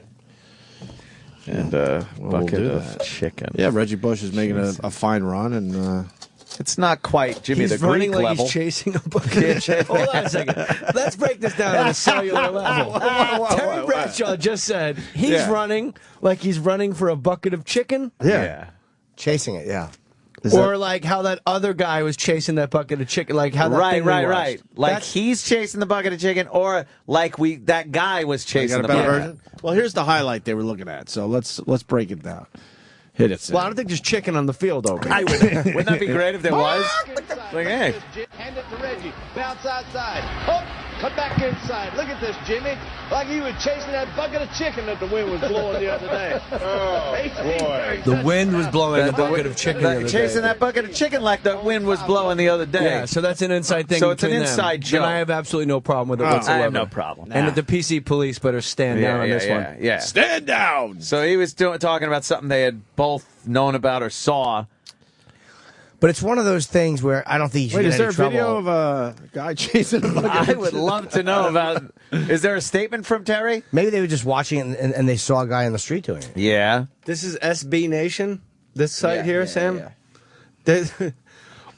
This person writes, you can't have the words chasing a bucket of chicken play over any clip of any African-American football player. It's the most vile and prevalent stereotype around, even if it sounds super funny. No, he could say something like, and he's tripping over his own huge dick. You know, that would be more horrific and stereotypical. Right, Jimmy? Oh, right, Jimmy? Look at him, he's tripping over his own giant black man dick. Hey, I remember Lynn Swan and John Stallworth used to have a contest. I think I just did Springsteen by accident. You know, when I was growing up, Lynn Swan and John Stallworth always had contests about their dicks. That's this is Badlands. Bruce Springsteen, Harry Carey. I'm a mess. I'm a mess. I was up late last night with DeRosa. We were up at the. Oh man. How do you go out with DeRosa if you don't drink, is all I want to know. He didn't drink at all. What? Yeah, we had a show. Then you weren't out with DeRosa. You went out with someone else. I went out with a man that looked like the warden from Midnight Express.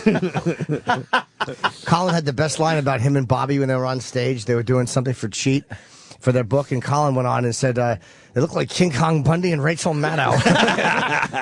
Which one's which? Which one of them could possibly look like Rachel Maddow? DeRosa. DeRosa with his dumb glasses. See, I had him as King Kong. Stupid glasses. With the hairdo and the glasses. It's the dumb glasses that he wears. All right. So what happens to Terry Bradshaw? Anything? He has to apologize. He has to apologize to King Kong Bundy, you know? Enough already. Enough of this shit. This was a dumb one. I'm actually taking the other side on this one. I don't think you should get in any trouble. Yeah. Well, you know the culture, I guess. Of course it was dumb. You know people are going to fucking point that shit Because out I hate political correctness, it doesn't mean that nobody can ever say anything dumb. Right. I wish this would all just fucking stop with this fucking nonsense. I agree. I wish black people would fucking calm down about any type of stereotype or racial fucking bullshit. I wish fucking we could go back to using the word retard for what we remember it as a child, which doesn't have anything to do with a mental handicap. It's your stupid fucking friend who was being a retard. That's it. I'm sick of this. What about faggot, too? Faggot, too, exactly. If your friend didn't want to go out with you and fucking ride bikes in the woods or something, he was being a faggot. Didn't mean he was sucking cock or any other homosexual thing. That's It spoken wasn't like about a it. man It's a fucking faggot. That's spoken like a man who has a new contract. We did sign recently, so fuck it all. That's not spoken like a man waiting for one. Exactly. Boy, Jay Mohr is very perceptive. I do not have one. Oh, shit. That's why I sit this out. There's many things I'd like to say. I got little buzz notes. I'll just go back to doing Colin, you know? What do you really need to know about King Kong Bundy except that Jim Norton is going to be at Helium Comedy Club in Buffalo December 28th, you know? What better way to shake off those Christmas blues and the birth of Christ than to go see a scallop in sweatpants? What's that boner medication you take, you zilch? Silex or Celoc, what is it called? Guy sits on a train, takes pictures of his own junk like he's Alexander the Great. Philip II of Macedon in first class with an erection. All of a sudden he's mounting Kennesaw Landis, swinging a big bat, you know? Cialis, I couldn't get it out. Right, Cialis. Yeah, all right, I couldn't think of it. Relax, Anthony. Sorry. You know, Jay Cullen. Ann Coulter raised a good point about the fucking because she refuses to apologize, which is why. Oh, we got Good that for her. We got that clip. Good for you. She said something about how it's a technical term. Yeah, Piers. Well, we have the clip. We should play it. Okay. Could someone get that clip? It's in E-Rock shit. E-Rock's not here today. Technical term. No, No, but meaning. Well, Piers Morgan challenged Ann Coulter on this, Right. and Yes. I was impressed. She didn't fucking back down. Because That's what she believes. She was saying that these words all meant something like medical or technical, well, like stupid, or they were all certain, I believe, technical terms that kind of just became common usage. Right. It didn't break down like you were talking about a person with mental Oh, illness. Exactly. It's a little I don't long. know. You want at least How long is it? which one is the Piers Morgan one? Anthony Both of them? longs for a simpler time. Huh? I long for a simpler time, Jay. You're absolutely right. Yeah, well, because it's getting out of control. Fucking You know, great. It's out of control. I have a special aunt, right? So we can't.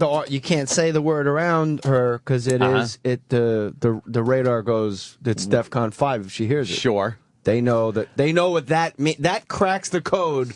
That for that one moment they know they're being completely ridiculed and mocked. But however, having not said it for so long, when you do say it, it actually means the stunt of growth. You can go like, well, that's been retarded. Retarded, right. And it means that. Retarding the spark on your fucking distributor. All right. I thought once again Anthony was going to work in Tesla coils. That's his go-to. You know, when you're at home working with your hands on your Tesla coils. You know?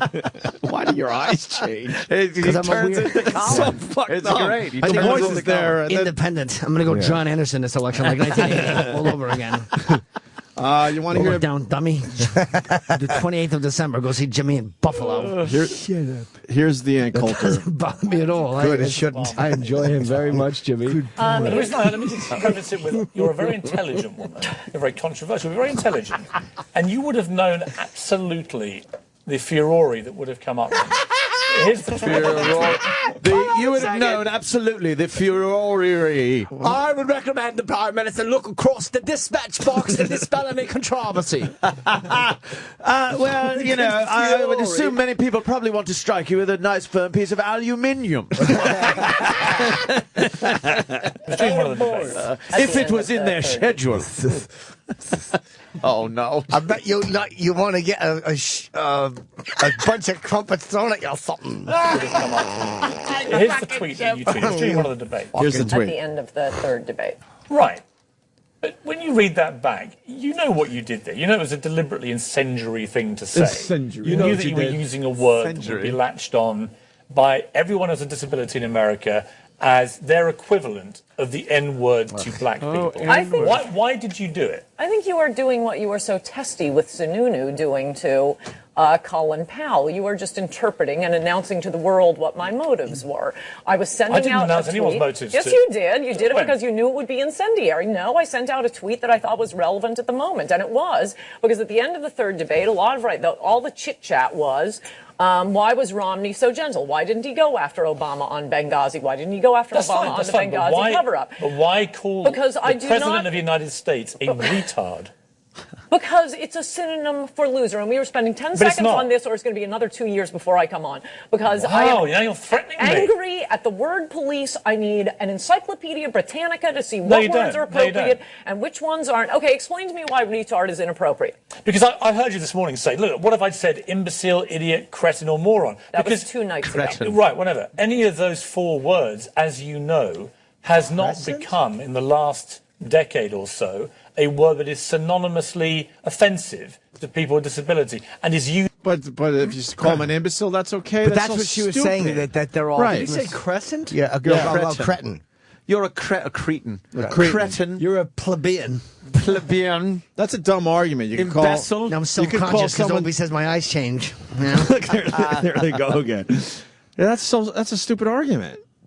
Yeah. It's a retarded argument. If retard's not accepted in your world, then imbecile and the rest of them shouldn't be accepted in your world. Why is one okay and the others They're don't? all terms that were used for mentally handicapped people years ago. But Piers basically saying if you said imbecile or something like that, that's okay. But retard was the cream of the crop word that rose to the top. Well, it's I thought I was with her until she said, I won't come on here for another 2 years. Oh. Like, you have to say... I'm never coming on the show again. You can't go, you know what? I think they have good.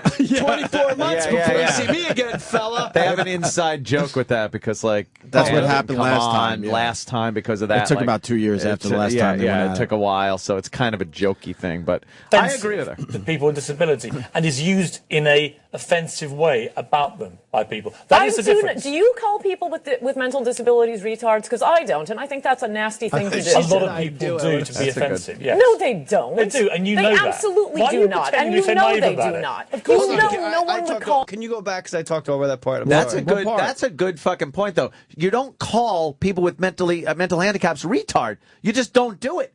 I don't use that word like that, God, but no. but when one of my friends to people without disabilities, right? When one of my Yes. friends are being an asshole, I'll say you're a fucking retard. Right.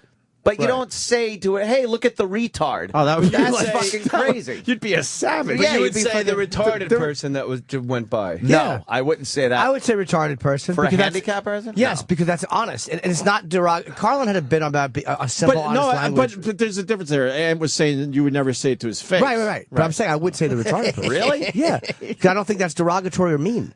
It's not. I'm not being vicious when I say like, no, their son's retarded or their friend's retarded. You would say to your friends you're being retarded, but you would never say that actually to the Right. the person with a But you disability. would There is high a difference retard. there. I would.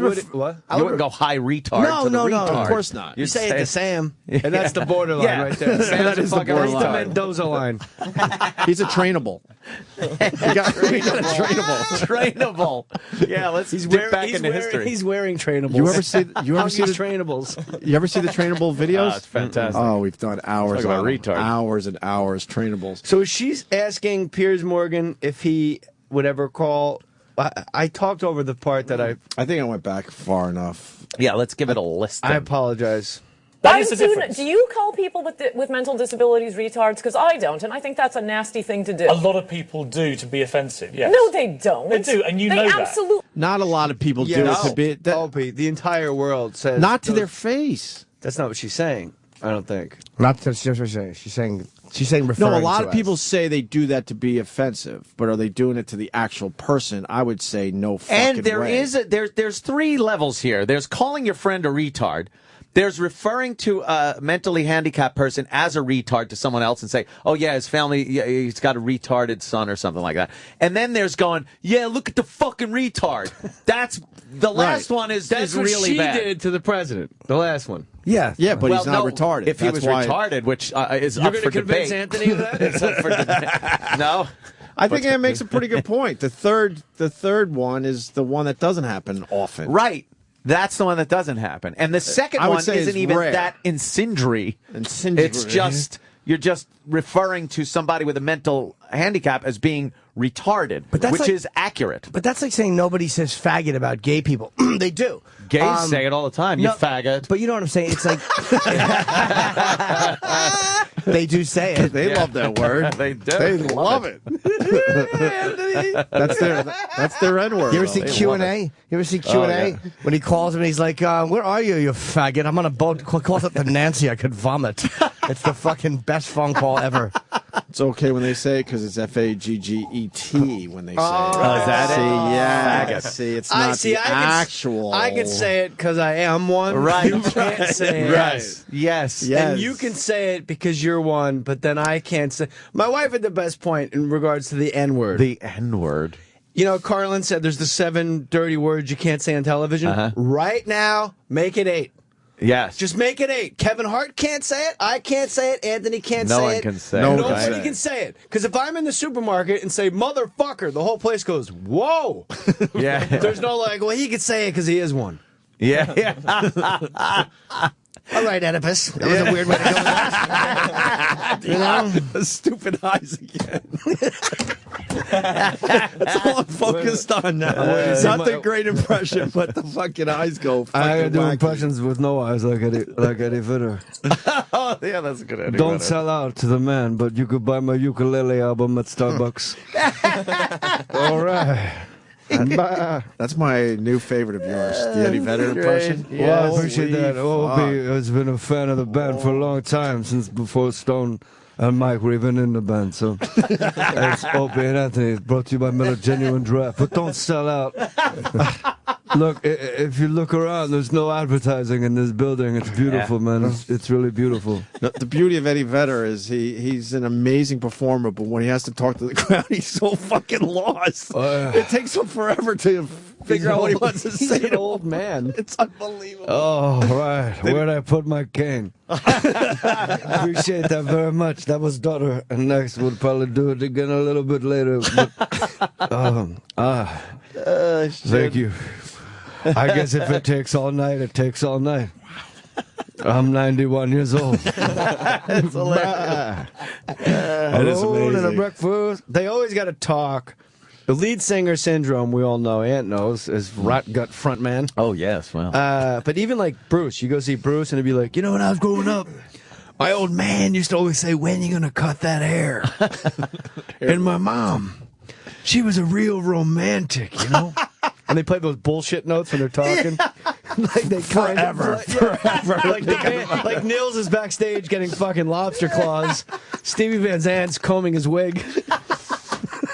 And Bruce is up there, like, with his fucking wife and her not plugged in acoustic guitar. Like, way to go, tambourine lady. You know, when I was growing up, my old man used to say, when you gonna cut that hair? This is Badlands. You're like, what? What the? That's your segue? Haircuts in Badlands? Badlands! Oh, Jesus I know, Christ. I understood exactly what Bruce was saying about his father, because my old man, I didn't know who he was. This is daughter. That is amazing, Jay Moore. I'll vote for. Don't tell me who to vote for. Don't tell me your No. politics. Don't tell me to bring fucking canned goods. You know what, Bruce? You're the multi-millionaire. You bring a fucking jar of peanut butter to the show, you prick. Saw You Pearl, stop. saw Pearl Jam in Philly, and he was bitching and complaining that not everyone is able to vote. They're making it hard for the people to vote. Yeah, that was not. his big political rant. It's very hard for people of color to vote. And he does end a lot. Let me enjoy this red wine that costs $100 a bottle, and that somehow that was Sandler again. I don't know what you said. I am all over the ice. Don't forget to vote. It's gonna be a good time election. Agoo. Goo goo gaga. $20 million. I would like you to pay me now. And that was Steven Tyler. You want more Coulter on the Yeah, I want to hear the explanation. Do you call people with mental disabilities retards? Because I don't, and I think that's a nasty thing to do. A lot of people do to be offensive, yes. No, they don't. They do, and you know they that. absolutely Why are do you not, pretending and to you say know naive they about do it? not. Of course you know no one would call a Down syndrome child a retard. It is synonymous with loser. You know perfectly well no one would use that. Complete You nonsense. know what would have been offensive? No, wait a minute. You're going away with it. That is complete nonsense. Nonsense. That's the whole Words, point. The whole point, if you talk to people who work with Down syndrome children or whatever, Okay, they will all tell you You're one going of to the... keep saying that this is offensive and you're just wasting time because we only have 10 more seconds on this. We're getting to Says the who? next topic because, okay, it's offensive, it's offensive, and you're going to come up with 20 different ways to tell me it's offensive. It's offensive according to whom? Moron, idiot, cretin, imbecile. These were exactly like retard once technical terms to describe people with mental disabilities. Changing the word doesn't change the condition. I was not referring to someone with Down syndrome. I was referring to the President of the United States. I know that. I didn't make a joke about Special Olympics the way the president did. I didn't make a joke about extra chromosome right-wingers the way Al Gore did. Those are specific conditions. I didn't call the president a Down syndrome child. I used the word retard the same way people use idiot, cretin, moron, and the rest of them, which were all once technical terms, and I've had it with the language police, and you were wrong that, oh, no one else is laughing. Everyone is fed up with the language police. Actually, they're not, but you wouldn't use the N-word, would you? You've already said that. Not the N-word argument. Okay, now we are back to... It is a good point, though. It's a great point she made. I think we know what she sounds like when she's laying under Bill Maher now. An argument. Scream. Okay, now we are back to my book mugs. No, of course not. For one thing, the N-word is like a curse word. Why would you allow the word police, as you put That's it, to make any exceptions? I should have called my book 3 books back about guilty liberal victims and their assault on America, everybody wants to be black. No, unless you went through slavery and went through Jim Crow, I do not want to hear victims bullying the rest of America. And this is what has happened, whether it's the Jersey girls or the spokesman for the disabled. It's not the disabled, it's the self-appointed spokesman word police. The feminists on this word or that word, the gays on, oh, you can't say, oh, that's so gay now. But you don't use the N word because you know that it would get you into serious trouble. No, I would never use it. You know that it's deeply offensive. I'm sorry, you're doing what Sununu, you're so upset Sununu did to Colin Powell. You're going to read my mind and tell me why I would use a word or not use a word. No, you're wrong. I wouldn't use the N word because it's a curse word. Will you carry on using the word retard? Yeah, I've done it since that tweet. Wait, do you believe that she wouldn't use it because she thinks it's a curse word? I don't think she's being completely honest either. She probably wouldn't use it in most situations. So over the top. She knows that if she called the president the N word, that would be her fucking career, man. Yeah, there is a certain. I think he knows make that. it or break it. But I mean, Piers has a point too. He has a point too in that people do say retard about people with Down syndrome, even though you don't say it to them. You do say it to be nasty. That bunch of fucking retards. I mean, there are times when people say it, and everybody knows it's used for that, but it's still used in a way like you talk about your friends, and I don't think she should be in any trouble for it. But that doesn't mean you can't acknowledge how we all know it's used at times. Well, the second part of this, Piers Morgan talks to a retard. Oh, I did see that. No, he talks with, but he actually talked to someone with a disability, with Down syndrome, to basically give his point what the word means to him. But who cares what the word means to him? He obviously doesn't see life the way you're supposed to see life. Like, you know what I mean? Stop. What does fish have to do with this? Chip. God fucking call me. You gotta watch it with him. Sea life. I would have said what to the DEF and G light too. Here's I fucked up. I'm tired, Sam. Sucker. Here's a Chip TV on YouTube. Don't miss it. Chippa TV. We all know. No, I'm not watching that. I'm watching Chip TV. Oh, I'm sorry. It's the Chipmunks from Disney. Here's a slow a special boy. A special boy. Yes, and Eric. You heard Ann Coulter there. Trying to insist pause it real that quick? the word we... Pause it. This kid is trying to fucking wonder why the fuck he's talking like that. He sits down. He's probably never heard a British accent before in his life. And all of a sudden, Piers Morgan's like, there's a controversy with the words. And this kid's going, wow, man, I'm getting worse. Oh, Jesus Christ. Oh, man. This is accelerating. Oh, no. This poor child is sitting across from a fucking Brit. And like, we were just sitting here going, oh my God, listen to Piers Morgan's stupid voice. And now there's a special boy in front of him. The poor kid. Boy. And he's in a goddamn studio with the lights and some stage manager putting a mic on him like, sit still. He did. I You saw think this. the father's sitting there going, wow, we just taught him the Long Island accent, and now he's got to deal with this Brit. I saw this. He actually does a great job. I know he does. Responding to this Putting stuff. a mic on him. Like, turn this way. Sit still. Look at it. Here's your mic. Hey, look over here. This poor guy. You heard Ann Coulter there trying to insist that the word retard is not offensive. What was your reaction to that? What did you eat in the green room? Meaning, what was your reaction to that? He just ate something. It's so wrong, but hilarious. Oh my God! No, this is fucking. I understand why he's interviewing the guy, but it's a Pandering. We're now live to an actual. Yes, what Piers Morgan just did. Right, thank you. Took I know what you're gonna Ann say. Coulter did, and just put a fucking bomb on it. Like, let's go live now with a retard. Live now. She was not referring to a guy with Down syndrome whatsoever when she said retard. Right, get on the phone and find me one. Find me one of those. Piers Morgan put Ann Coulter in a Yes. tough spot. Man. How did she come back from this? Was she She's there? like when a this happened? follow-up. No, She's no. like a Latin fighter, Right. man. She Yeah, did not yeah. take a fucking knee. No, she wasn't there for this. You're going to follow up my intelligence and explanation with this? Yeah. Why would Thanks a she lot, deal? Why Piers. would she give any credence to this? Because She was gone. She was gone. I know because she wasn't referring to anybody with a mental handicap. I wish she wasn't gone because I would have loved to see how she would have handled this. destroyed him. Oh, Now my I'm God. with Coulter. Yeah. yeah. Because Piers Morgan is Piers. sensationalizing this. Of course he is. You didn't mean that. This poor child. Are you going to interview Yeah. him about the election results too? Right. I understand why you're asking him how it affects him, but come on, stop it. It's just it's a sideshow. That's why you're doing it. Yep. This is the bottoming out of Piers It Morgan. really is. What'd the guy say? I have to hear his response. Yeah. Okay, here we go. The word retard is not offensive. What was your reaction to that? Well, the word retard is offensive, and that. I can't look at Oh, Jay. Jesus. He sounds like Roland.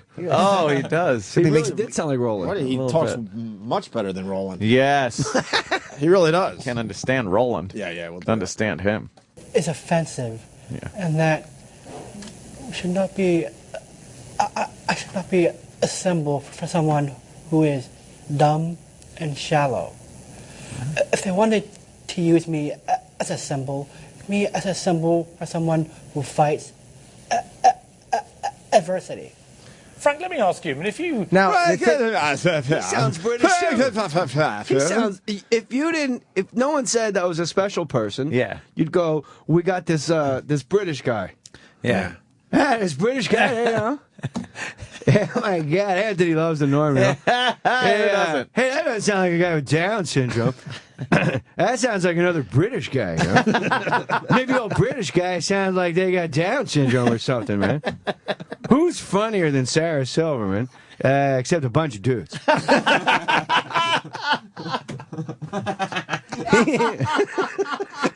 He said that here. I'm just saying, you guys are looking at me like, whoa! I don't remember him saying that. That's well, hilarious. That's hilarious. I listened to your show more than a bunch of I don't remember him saying that one. Yeah, my God. Yeah, play the British guy talking to the smaller British guy. Adversity. Oh, boy. Frank, let me Controversy. ask you, I mean, if you met the President of the United States, have you ever met him? I have. Oh, jeez. Well, he obviously Oh, he knew has. that. Ask that to 5,000 guys with Down syndrome. Was he lucky to find the one who has? Yeah, you know what? I forgot for a second there was pre-interviews. Yeah. Yeah. What do you think? He lucked up on that? This guy, this man with Down syndrome here, this child, I don't know what he is. He's an adolescent. What is he? I don't know. You can't tell. He's like 30 or 8. I don't know. He's part of an organization. You know, he's That's absolutely right, Anthony. Yeah. You know, these special people, they want to run in a marathon.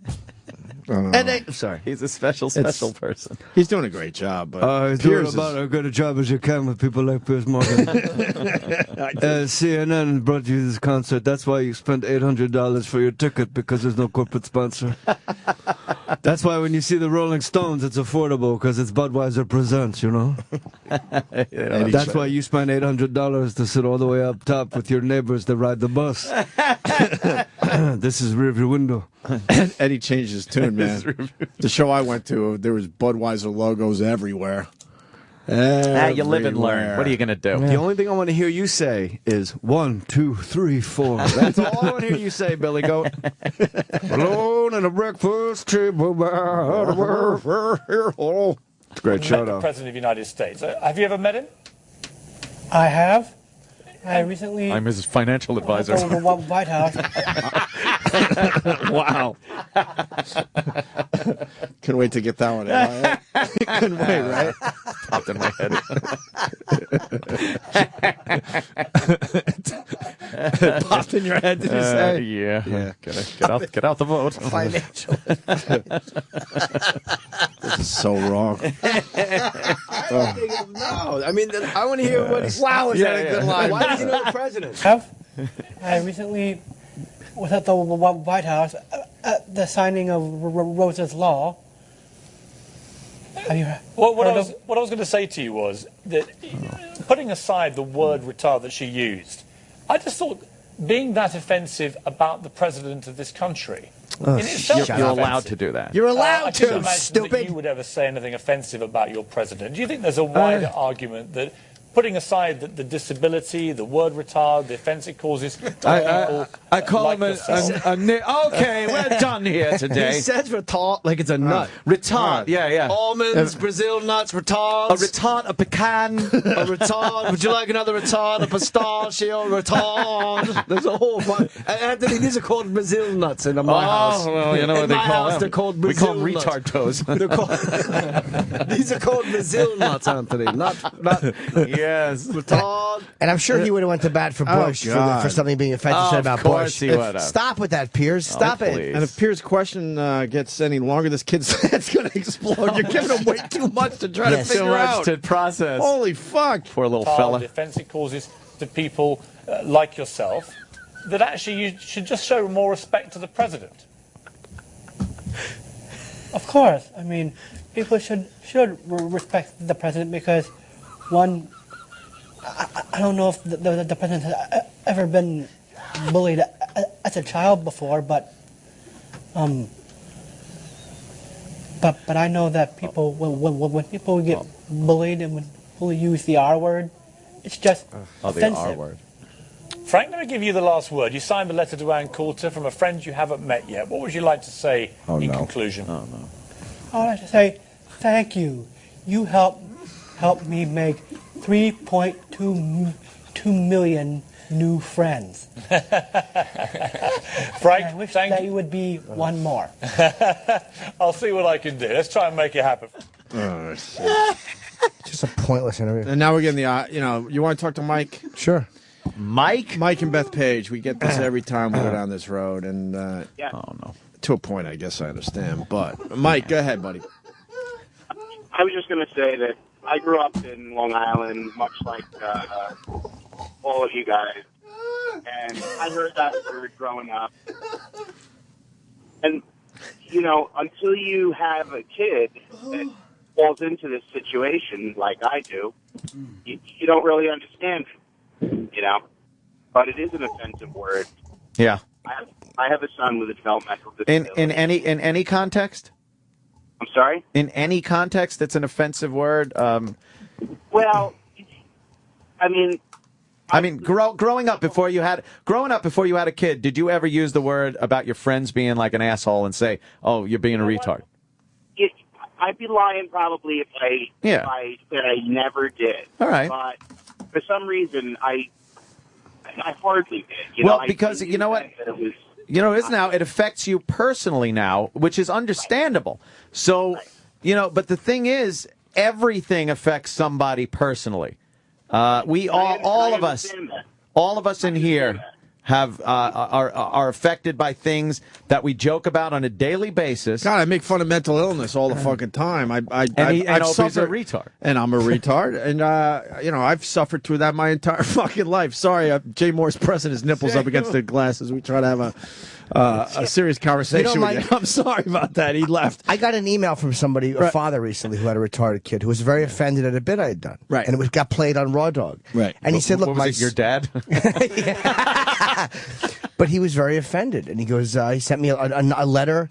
So I wrote him back, and I was nice to him, and I said, look, I wasn't trying to offend you, but it's a horrible thing because it affects you personally. But if I start to think that way as a comic or something, oh, you're done. Then there's nothing you can make fun of. And he wrote back and said, well, no, you just don't care. Like, he did what Ann said, that he began to tell me what my motives were. Right. Let me go with that point, Jimmy. Mike, and I want you to be completely honest. Tell me something that you find really funny that obviously would offend somebody else. We all have it.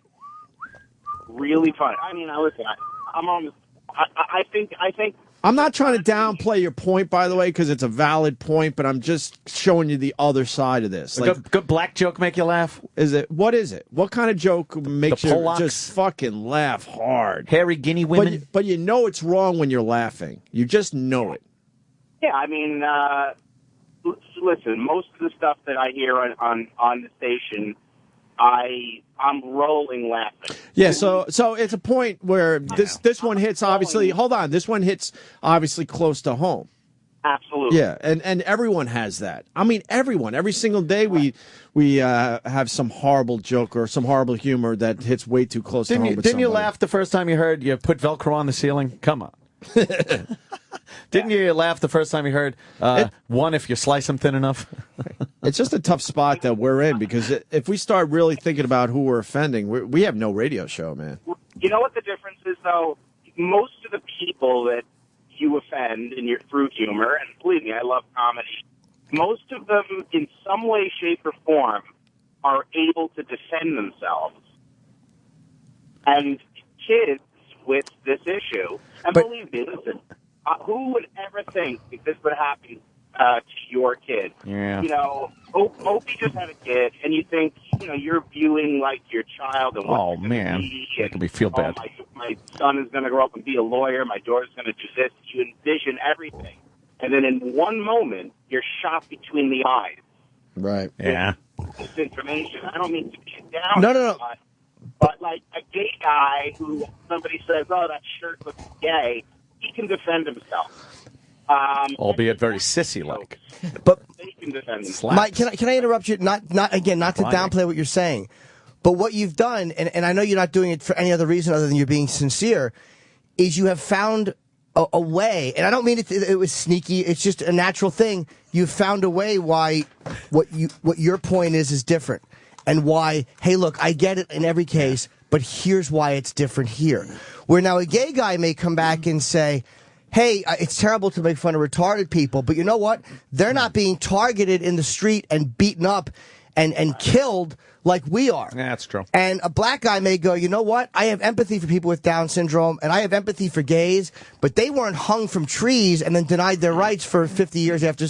Like, everybody has a very valid point to themselves why something hurts or why it doesn't feel right. And it's, again, I'm not saying what you're saying is wrong. I'm sure I would feel that way. And there's a line between being funny and being purposefully cruel to a person. Like, I wouldn't go up to somebody who's retarded and say that to them just because it's cruel and it's bullying. But there is a difference. You got to be cruel to be kind in the right measure. You think "Run to the Hills" needs another verse? I do. But you know what I'm saying, Mike? You know what I mean? Yeah, I do. But again, it's not that I know it's very important to you. Let me chime in here, Mike. That's why we look at it that way. I'll tell you why it's so offensive. Because they're the only group of people that can't defend themselves. That's what Mike just said. Yeah. He said that while you were out of the room. Well, you I was out of the room. Hysterical laughing. Sure. I don't have a contract, Anthony. I know. But no one, anyone who's being seen themselves as being victimized in a moment, and sometimes they are being victimized, they can't defend themselves, which is why they feel like victims. Like, you could say that about blacks, and they would be like, well, we couldn't defend ourselves. If we did, the police and the dogs were sick on us. Like, everybody has that real feeling. Then why do they call it? Let me just chime in on this. Yeah. Everyone has that real feeling. Right. Yes. Damn. Damn. All right, Mike. Thank you so much. All right, guys. Thanks, buddy. All right, we'll move on from the R word. Yeah. We got Kevin Pollak. He's here. He'll join the program next. Well, can I just say something? Yeah, of course. Kevin Pollak's here. Oh shit. Can you take us out as Eddie Vedder to break, please? Yeah, maybe we could play a good tune or something, when we go out to break. I don't know if you guys know this or not, but there's an election tomorrow, and if you don't vote, then you're part of the problem. But tonight, I look out, I see a room full of solutions, and we love you. Thank you very much. Get ready, America. Today's hottest impressionist is coming to a theater near you. Jim Norton, man of 1,000 voices, live in concert. All your favorite celebrities are here. Bill Clinton. I did not have sex with that woman. I did not have sex with that woman. I did not have sex with that woman. Samuel L. Jackson. That girl got snakes near a plane. Sylvester Stallone. Hey. You're going to have to get a lot of body bags if that girl's coming to town. And Christopher Walken. Oh, I carried this iPhone in my butt. Jim Norton, man of 1,000 voices. Live in concert. Coming to a theater near you. Sirius XM. Yeah, this is the Opie and Anthony Show.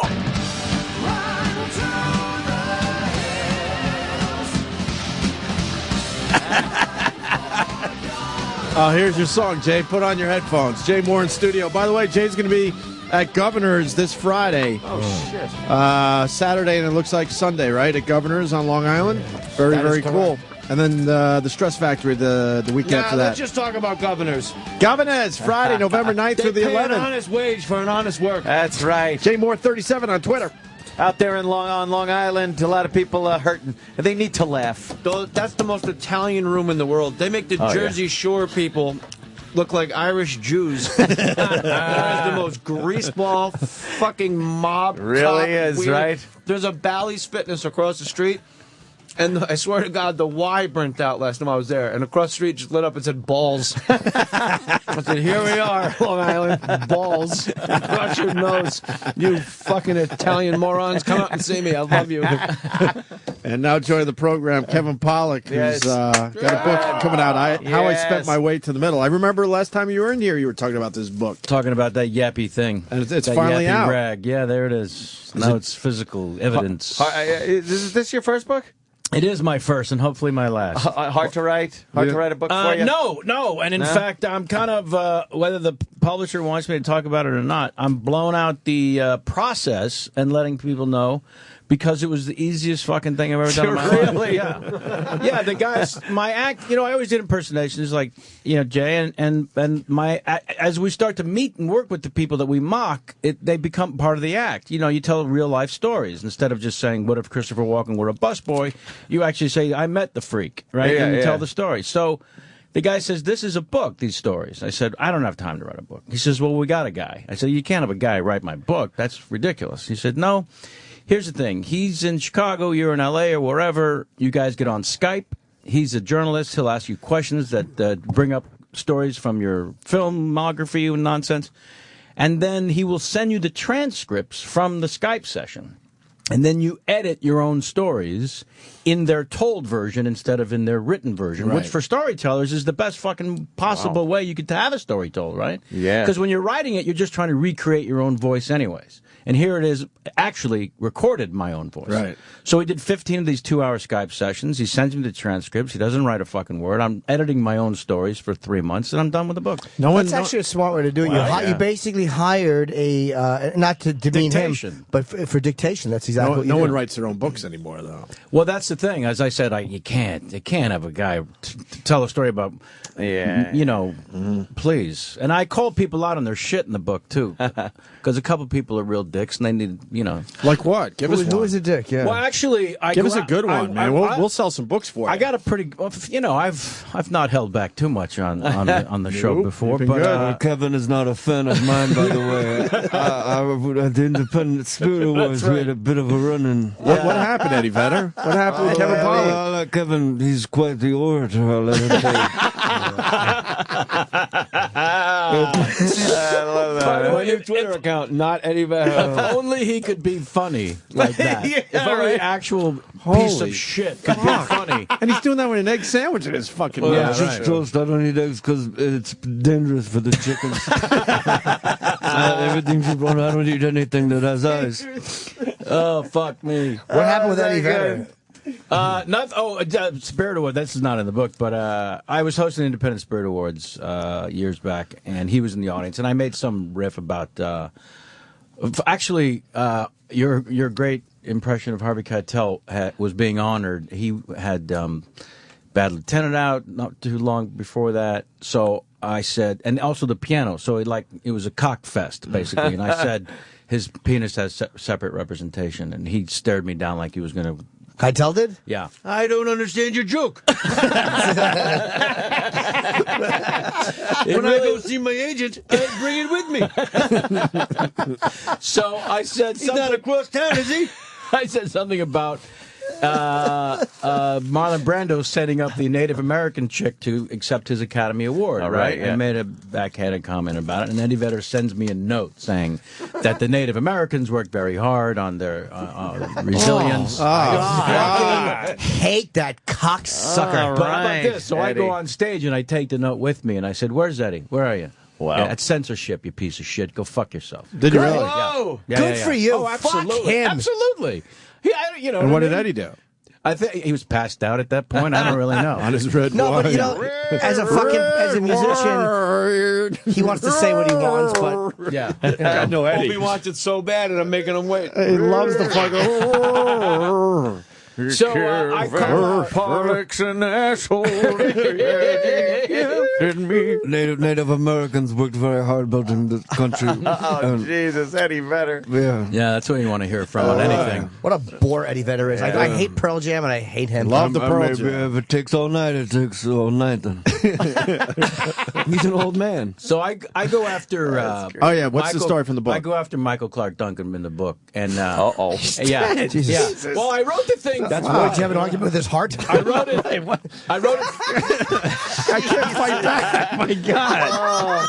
Well, I wrote it 5 months ago. And when I tell you the story of what happened on the set of the whole 9 yards, you'll see why I wrote it. So Fair enough, sir. so then before the book comes out, the publisher emails me and says, "Do you want to take out the part of where Michael Clark Duncan's a dick?" And I said, "You don't get a pass because you die. Fuck him." Wow. Absolutely. Shit. No. And I understand he became, religious or whatever towards the end of his life, and he made amends. Yeah, fuck him. On the set of whole 9 yards, he was a piece of shit. So Wow. What did he do on the whole 9 That's yards? offensive to dead people. Dead people work very hard filling cemeteries and graveyards. And without them, there'd be no Dawn of the Dead movies. No zombies. And he just sent Kevin another note. What the fuck? What the fuck? Censorship, Do me a fucker. favor, hand this to Kevin Pollack, because dead people work very hard.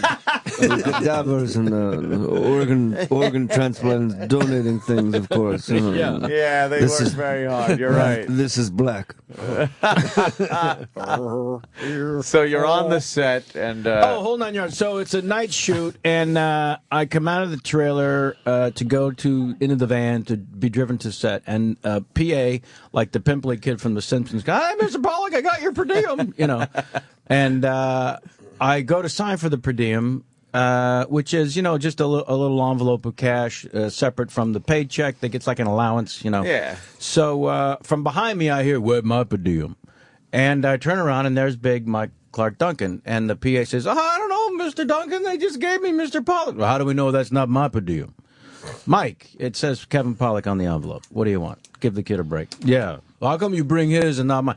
"Mike, you want to take mine? I don't really give a shit. I'm sure there's more per diem for everybody, And then he won't let it go, and he's really upset. So we get in the van, and we drive to the set, and this is name-dropping fest because the actors that are in the film. So I'm sitting with the Bruce Willis and the Matthew Perry, and so we're there like 30, 40 minutes. And, fuck me, but these aren't guys you want to keep waiting around too much. And at one point, Bruce says to his right hand for 35 years, Stevie, he says, "Stevie, what the fuck?" Stevie goes off to the director to find out what's going on, why we're sitting around cooling our heels for 35 minutes after they brought us to set. He comes back and he says, "Yeah, there seems to be a problem with Michael Clark Duncan. I don't really know what it is, but I don't know what's going on." So then the director comes over, Jonathan Lynn, lovely British man, says, "Yes, fellas, sorry. There's a bit of a snafu with Michael. Kevin, you may know something about this. Apparently, you took us per diem." Oh man. Shit. I said, "Sorry?" And then I tell them the story of what happened. And Bruce gets up to kill him, basically. And I said, no, you know what? It's like 3 a.m. I'd like to get the fuck out of here. Why don't I just go over and say, "I'm sorry for any misunderstanding, Mr. Duncan. Can we get back to work now? Because the crew's standing around and everybody's upset, and I don't really give a shit." You know what I mean? So Bruce says, "Fuck that and fuck him." And I said, no, seriously. let me just go over there, because he and I know what actually happened 35 minutes ago with the pimply kid from The Simpsons. So let me just go over there and remind him, because apparently he's convinced himself of something. So I go over, and Mike's sitting by himself. Nobody's near him. And I walk up and I say, "Hey, Mike." And before I can finish the thought, he says, "You ought to think twice before taking a man's per diem." Oh, fuck. So he had convinced himself, to me, the only actual witness of the occurrence, that I took his per diem. fuck. Yeah, and so now I'm thinking, okay, I've got a nanosecond here to decide how to play this particular one. I do have 60 people on a cruise standing around waiting. Maybe I just eat this one. Fuck it, what do I care? So I said, you're right, Mike. I really should have thought twice about taking your per diem. I'm sorry. I really don't understand what happened, quite frankly. So anyways, whatever happened, I hope we're okay. Yeah. So I walk away, and we get back to it, and this is the scene where his character pours gasoline on my character's face so that they can set me on fire. And do you think there was a little extra oomph when he was throwing the water on me? So here's the fun part. Cut to, I don't know, a couple years later, I'm sitting on a fucking beach because that's how you get a job. But I'm never actually detached from the mothership, so I have my cell phone with me. I'm sitting on a fucking beach on vacation. The cell phone rings. Hey, it's Bruce. And he calls like annually, so you take that call. So, hey, what's going on? It looks like we're going to do a sequel, The Whole 9 Yards. Really? Huh. Well, my character died in the first one, so you calling to rub it in? What the fuck? Because it ain't nothing like sequel money. So why are you hurting me? He said, no, you're coming back. You're going to play the father's of the character that Yanni's father, Laszlo Gogol. I said, oh, okay. Is everybody coming back? Yeah, everybody but Michael Clark Duncan. Fuck him. Wow. Yeah. So he fucked himself out of the sequel. Wow. In the end. Today, Tilda Swinton is 52 years old. Celebrity birthday. This is a life. So the editor calls and says, "Do you want to keep this in?" And I said, "You don't get a pass for dying." Wow. Yeah. Sorry. And Rip Torn, same thing. Crazy fucking lunatic on the set and shut down production every day with his nonsense. Absolutely. What movie was that? Oh Same boy. one? This was Michael Mohr's only fiction. That's everything. Canadian Bacon. Right. Canadian Bacon. Yeah. With John Candy. Sure. And, I saw it in the theater. Yeah, sure.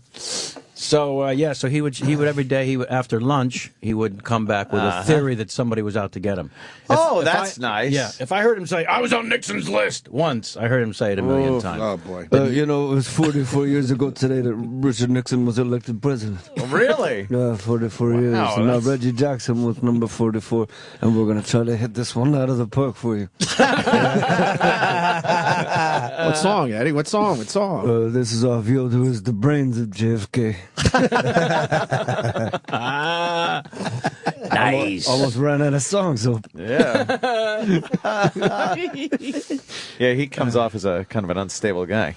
Yeah, a little bit. Did you break into a bank or something? Fuck all this shit. Yeah, Let me hear yeah. the Walken. Best goddamn Walken in town. Let me tell you something. Whoa, wait a minute. Jimmy does a good walking too. Let's I'm all going to get relax. to Jimmy's All thing. right, He says all on right, Pollak's. easy. I Don't gotta bury defend the my- lead. Pollack does the Talk and Walken podcast, right? Yes. His second episode, he has to do a disclaimer in the beginning of it saying why the sound in the first one was incorrect. And if somebody can pull this up, it's the most remarkable I've ever heard in my life. And I lay down my king on the chessboard. Wow.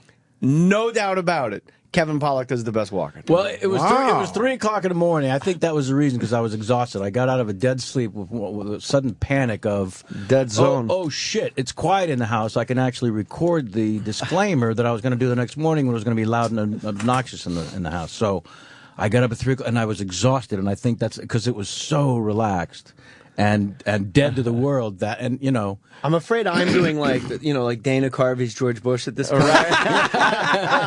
Because yours was so fucking George Bush never went not governor. Yeah. And like waved his fingers around like a guest on Piers Morgan. Yeah, exactly. Yeah, it becomes a parody of the parody. Yeah, I think I'm doing the parody. Well, everyone on Twitter's been after me to have you on as a guest. Yeah, on Talkin' I appreciate you Walkin'. having me on. Please. Now? Yeah. Only by the confluence of events I get the invite. You know what? Wait a minute. No. Have I not? We haven't been on each other's podcast. Wait, I don't get the disclaimer. We need to though. do each other. I don't. What's the big deal with the disclaimer? Oh, the sound was fucked up because I just had somebody help me set up guitar nonsense on the Mac. Okay. Why don't you just tell them? Yeah, exactly. Not as you. So it's funny. He's the leader. I can't do it in front of him. Whoa. Yeah. Yeah. No, seriously. You got to do it, Kevin. Otherwise, we'll never know. Okay. Well, what about Jimmy? Oh, there it is. Oh, two guys. Oh. I don't want to steal the show. Jimmy. That's genius. Come on, let's do the big showdown. The people demand it. It's been Jesus. Well, it's been in the making for years. I had Alan Arkin on my little internet chat show there, and he just finished. He's talking about Argo, of course. Is he a nice man? He's unbelievably cool. And is Argo a good movie? It's like Yoda. I hear it's a great movie. Very good. If you lower your expectations, don't go in expecting the greatest movie ever made, then you'll in fact I enjoyed it. Think it's pretty terrific. I think that's offensive to Jason and all of the Argonauts. Not just the one Argo. George Bush is a Nazi fascist. Enjoy your evening. Get home safe. Oh, there's no more songs left? No, we're just getting warmed up. That's what's great about Philadelphia. As you warm up. Get any better. That's so. See, that's the thing is you find that thing right there, when you find that rhythm, you can't get out of it, right? That's why I can't do walking, because I'm stuck like this. Yeah, it's exactly right. I'll walk around my house as hours sometimes talking only as Christopher Walken and not realize I'm doing it until the cat passes out from fear. I mean, that's literally, you just don't know. I usually either get stuck as Keitel or Colin, but they're similar guys. Yeah. All right. Yeah, we're all waiting for you to do walking, Kevin. You want to read an excerpt from the book, maybe? Want to read another 20 pages? Yeah. What do you tell another story about a dead guy? Creep. You should call your book Posthumous Stories. Here's another doozy. You guys ever heard of Carl Perkins? Here's one. Another doozy. He does such a great fucking fun. That's insane. These are all the ones you can't do in Des Moines, by the way. Yeah. Says you, huh? So what happened with Arkin? Oh, so I had him on the show. Christopher Walken. And he just finished the movie Stand Up Guys with Al Pacino. Not one Arkin tweet. And Christopher Walken, the three of them, Arkin, Walken, and Pacino. And I said, did you guys make this movie so that Jay Moore and I would have an extra 15 minutes in our act? I mean, those three guys, it's ridiculous. Yeah. You just see about Glengarry Glen Ross? Pacino yelling, and Walken just staring, confused, and then Arkin saying, right? And then Arkin saying, fellas, seriously, you both need to calm down. I don't understand. Why don't we just go to separate corners? I'll be at craft service. That's a great Alan Arkin. That's ridiculous. That's a great fucking Alan Arkin. Wow. I'm going to go sit down. Because I'm tired. Not because you told me to. Because I'm tired. But this is Bugs. I like the introspective. He's either introspective or yelling and screaming. It's one or the other, right? Yeah. He doesn't have the energy to stand, or he's screaming. He never used to... There are two different Pacinos. Yeah. The early Pacino and then the one now that Early just seems Pacino to yell sounds all like the time. Tyne Daly. Tyne Daly. Early Pacino and Dog Day Afternoon is the same as Tyne Daly. Yes, sir. Okay, Sarge, we got it. We got well, what's under the desk? A squirrel? All right. Annie W., we play all the hits. If you got a boss, why am I talking to you? We're Vietnam veterans. Attica! Put it down! Put it down! God is an absentee landlord. Yeah, then it turns into that. Oh, yeah. All right, but don't touch. Yeah. All right. I'll do Leon Shermer. Oh, go ahead. Why don't you do the Leon. evolution? You're not dying, Sonny. You're killing everyone around you. All right. Chris Sarandon. Yes. Yes, that was. Wow. Fantastic. Oh, Chris Sarandon, another dissident. Are they pulling Kevin? I want to hear Kevin's that disclaimer. I hope they're pulling it. Yeah. Kenny got on it. Why don't you just I think Sam ran out of here. So the book is called How I Slept My Way to the Middle. You can order that and get it on the bestseller list. You go to Amazon. Go to the jmore.com website. Click the Amazon banner. Bravo. Oh, there you go. That's how you get some click-throughs. That's the corporate we show. only got your Yeah. we only got your book today because of the big superstore we had. We literally got it this morning. But the first don't worry about it. I went like this and opened it, and I just saw John Belushi. Did you know John? I in San Francisco, Bill Graham, the great concert promoter, had a lot of great clubs, and he would come out to the Punchline Comedy Club and hang out a bit, and so I got to know him. And he had a great rock club, the Old Waldorf, and so I went there. I did some shows with Dave Mason. If you remember Dave Mason, right? Did a great version of All Along the Watchtower, and it's a couple of hits. And so we did some shows. So I went to the old Waldorf, and I see in the social area of the dressing rooms is a pool table. I walk in, and they're playing pool with Van Morrison and John Belushi. Oh, wow. And this is, I think, like 79, and Belushi is, at the apex of comedy godship, Animal House had just come out, Saturday Night Live. It was he kind of owned and reinvented funny at that point. So I shit myself basically. So at some point I'm like a fly on the wall, and then eventually Dave Mason and John Belushi go into one of these smaller dressing rooms and close the door. And there's some interesting smelling smoke coming from the room. And so I say, fuck it, I have to meet John Belushi. I just have to throw myself in there. And I'm doing shows with Dave Mason. I've got the entree here. So I open up the door as Peter Falk, because you know how we use voices to meet people. This is how we worm our way into people's lives. Really? You guys do absolutely. that? Yeah, the way you talk, baby talk in a relationship. Yeah. Honey, I don't want to do it now. This is what we do. Then you punch him and say, you got it. Yeah, exactly. Uncle Paul. So I open the door and as Peter Falk and say, geez, I'm sorry. I don't mean to bother you. I hate to be a pest. I honestly do. And Mason's got this giant joint in his hand, and it's like a steam room in there. I can't see half of it. And he looks up and he says, Colombo. And then he points to the joint and says, Colombo, referring to Colombian gold at the time. It was the pot the kids smoked, all right? Get over it. So I start taking the joint and walking right towards Belushi and using the joint as the little cigar that Peter Falk would always have with him. And I continue doing the Falk. And Belushi is leaning against the wall, pretty stoned, and as I continue, he just kind of slides down the wall to his knees, which is why I guess that chapter is called "How I Brought John Belushi to His Knees." And it was just one of those hero moments where it goes well. Sure. For a fucking change. Why did he slide to his knees? Was he joking around or fucking stoned? No, he was laughing. He was. Oh, he was. I haven't seen anyone do Peter Falk at that point. Oh, nice. Yeah. It's 1979. Newspapers matter not to me. What the fuck is Yeah. It's a good song. It's a good protest okay. song. With all my friends here. John Belushi had a joint. He was a true red mosquito. Here it is, right here. Oh, well. I'd rather hear Jay Moore do it. That's what I just said. That's what I just said. Fuck him. Yeah. It's a good tune, man. So are we doing this walking thing or what? I'm waiting. Why didn't somebody We're waiting for the podcast. I can't imagine it's going to be anticlimactic, can you? No, but it's free. The podcast is free, right? He's right in just front go of to us. talkingwalken.com. Walken spelled like talking with an IN, so his family can't sue me. And or you go to that iTunes. It really? It's all free. It's all just one letter. Yeah. One letter saved. Is that so they can't sue you because you can't this way you can't say people think it's him? Okay. Yeah. Oh. I'm not sure if Sam is. I think What are they Sam is doing? pulling Can someone something tell off binaural. I don't remember what I did on the fucking thing. But in the meantime, this is porch. You like in a garden, Eddie? Yeah. Yeah. And I got a DeVita, maybe. Baby. No, that's a different one. I'm getting a little wasted, so this is life wasted. You know what? Hey, can't forget this. Oh, wow. The fucking video you guys threw up of the language. E.T.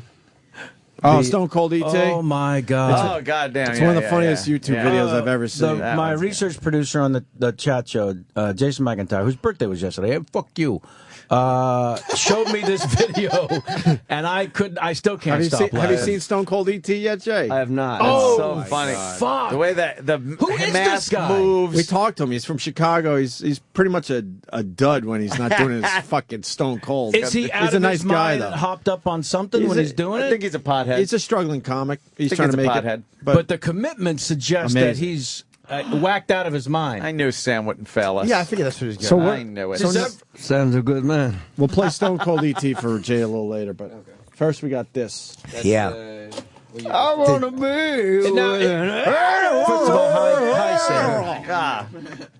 Especially solid Sideshow Bob today, by the way. Especially solid. What happened? So we're playing something now? Very much so, right? I'm very confused, Jay Moore. This is the brought disclaimer. this, and this is where you said I gotta lay down my fucking kid. Yeah, this is the best walking I've ever heard. And with that because setup, you know it's going to suck. Right. No, it's perfect. Don't you love when people do Yeah, because he won't do it here, Jay.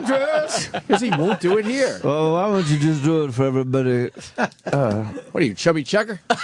You know, Chubby Checker wouldn't do the twist on our show. I saw Todd. Get the fuck out of here. We got him to do it. Oh, we got him. Because he wanted a new song played. I go, well, I guess we don't play your new song now. Guess who was twisted in our fucking studio? Oh, he did the twist. Oh. Now you get both right here. That's perfect. I saw Todd Rundgren once. He wouldn't play back in the drums. No, know what we just heard? Kevin Pollak doing fucking Walken finally.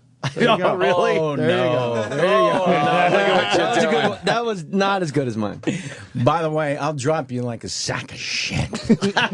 Let's hear the disclaimer. All right, here's I want to hear the disclaimer. How are you? Welcome back to episode two of Talkin' Walken. It's me, your host. This is a disclaimer. This is not the show. I'm so sorry. I have bad news. I have good news, bad news. I always hate that. What do you want first? You know, because the bad news first, second, it's going to suck. It's going to ruin everything. This is bad news. Episode 2, the sound quality is crap. Yeah, it's shit. I got to warn you. It's with apologies. We did it live in front of an audience at Caroline's on Broadway in New York. Just as I was launching the first one, looking in the hotel room and, you know, preparing everything, the website. It's all very exciting. Thank you for listening, tuning in, making us a top 10 comedy podcast on iTunes. That's exciting. In 5 days, we cracked the top 10. Thank you. It's your fault. And I give you all the credit for that. So that's why I wanted to apologize. Because the sound is such shit on this episode, what happens is with the live audience, recording was not set up correctly. So the conversation spikes. That's the word all the technicians are using around me because I don't understand. Spikes. They spike. Okay. Spiky. Anywho, I didn't want to burn the episode, set it on fire, throw it away because there's too much damn funny. And that's why we do it, I think, for the funny. So I wanted to ask for your forgiveness, your understanding. If the sound is too shit and you can't listen to it, I understand, turn it off. Forgive me, move on. Also, please don't write bad reviews on the iTunes because the sound was shit. If you don't think it's funny, by all means. If I told you that was Christopher Walken up until the review part, you would not tell me it was not. Yeah. It's a strange Christopher Walken. It's upbeat. Yeah. It's upbeat and energetic, which you never hear him. You know, my favorite moment of that so far is the way he says New York. That was such a weird pickup. New York. It was such a weird. It's all the tiny pickup. You got it. It's them tiny inflections. Jimmy does impressions, man. Oh, Take him to the zoo, Rock. I'll do. Hey, here's Johnny.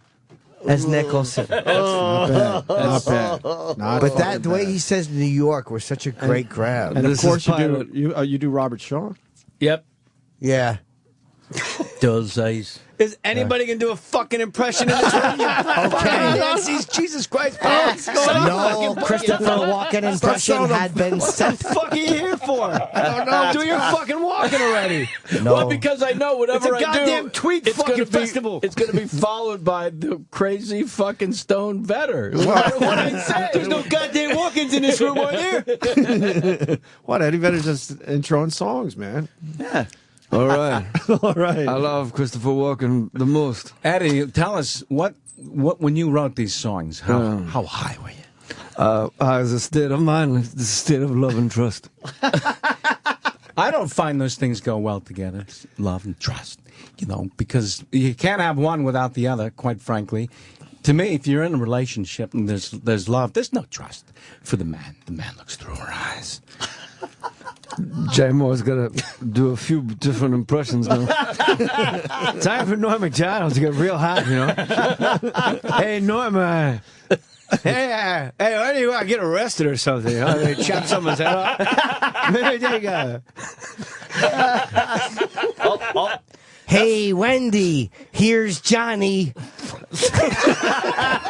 That's fucking good, man. Kevin just did a spit take from that one. Onto my own book. On his own book. Yeah. I spewed on my own face just now. You guys know Patty at work, right? Patty, that girl. I just chopped her head off. You know? I took her out in the woods. You know, she thought it was a date because she's dumb. You know, I'm like, hey, Patty, let's go out in the woods. You know, it would be like a date. You know, that's crazy, Greg. That was out in really the woods, good. like the second day we're camping. Second day, she's. Hey, let's get some red wine, you know? And, she's like, she thinks it's a date, you know, because she's dumb, you know? And I go, let's have some red wine, you know? And she goes, oh my God, I love red wine, you know? The exact fucking delivery. It's crazy. Then I chopped her head off. I don't even know why I did it, you know? And it's just, she really lights up a room, that girl. That's what they always say when you die. On that date, those shows, you know, all your friends come in, you know, and they sit in your chair in your house, you know, and there's like a picture over their shoulder of you not lighting up a room at all. You know? It's just like some shot of your eyes are half closed. And, like you're drunk at a bar, like, oh my God, I'm not lighting up a room at all right now. And your friends go, oh my God, Patty, she really lit up a room. She lit up a. This is daughter. We're gonna do it again. He just like, oh my gosh, she lit up, and no one had a bad thing to say about her. They say that about him too all the time. They'll go, I don't even know what happened. No one had a bad thing to say about her. Jay, Jimmy's going to do an impression. Hey, Nurse Ratchet, I'll bash your brains in. Here's Johnny. The moment he said the word nurse, I wasn't looking at him. I go, it's Nichols. Yeah, of course it is. You just knew just it. Close your eyes. You know who else like Jimmy room. does very well, and I haven't heard a lot of people do this. Actor Gary Sinise. Yes, What? please. Oh, yeah, I heard yeah. this on Twitter. Somebody this is amazing. went right Yeah. at me and said, make sure he Close does the the scene. Gary Sinise. Kevin, close your eyes. The Okay. scene Don't forget to tweet your local Forrest- food bank. My eyes are closed. The scene from Forrest Gump. When he goes to the wedding. He goes to the wedding. Gary Sinise walks up with his Asian wife. And, of course, Forrest comes out, and he's amazed to see Lieutenant Dan standing on his own on his artificial lips. Forrest, this is my fat Asian wife, Susan. Now, how come we're millionaires and I have a woman who looks like the lady, what's the guy's name who sings that stupid popular song, that fat Korean? That's who I'm marrying. And how come your wife has A's and a haircut like Sean Cassidy, Forrest? She's killing the lawn by stepping on us. I don't care how mad you are at Forrest Gump. That's not half as mad as Kevin Pollak's gonna be at us. Just because I fucking died doesn't mean I don't make the cut in that book in chapter 5.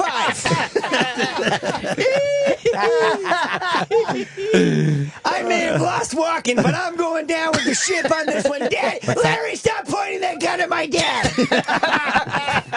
Fucking, you can have walking, you prick. Wow, you're giving up on the walking. No, I'm still gonna close with it. I'm still gonna close with it. Put a lot of time in. There's no goddamn jobs in this town, are there? I'm all sitting around waiting for radio gigs. You rat fuck!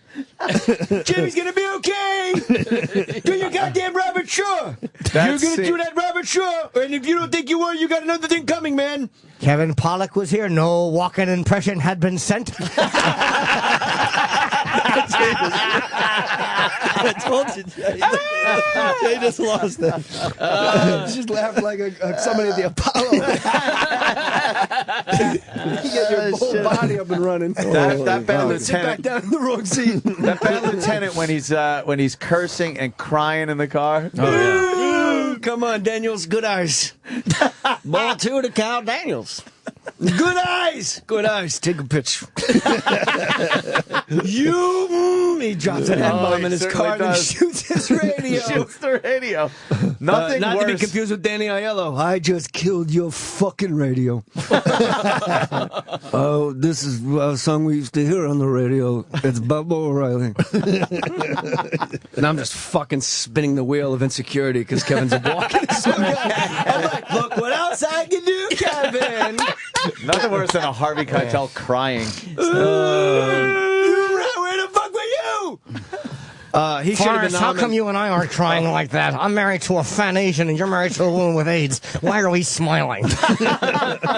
Robin Wright pen? Really? Yes. Do you remember? Jenny had AIDS. I have titanium legs like the space shuttle. And you're marrying a woman who slept with everybody but you, and then she has AIDS and she's a waitress, and now she loves you. Don't you ever call him stupid. She tastes like cigarettes. You're not supposed to kiss a hooker on the mouth, you fucking retard. That was latex and semen, not cigarettes. Dummy. Oh, shit.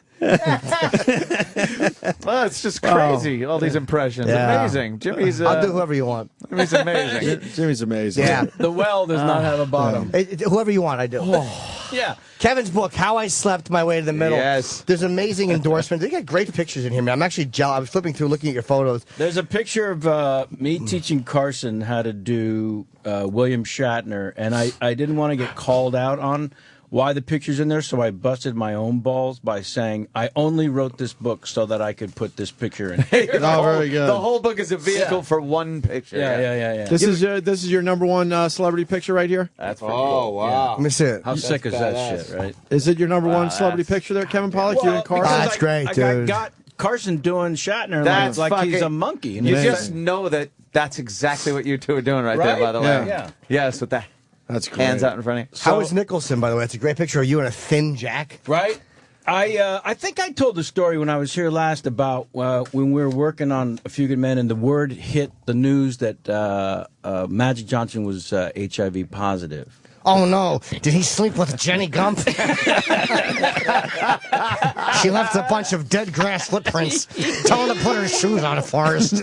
Don't have sex with her. She's a waitress with AIDS. Grass footprints. Every time she steps on the Black lawn. Crowes album? Every time she steps on the lawn, she kills it.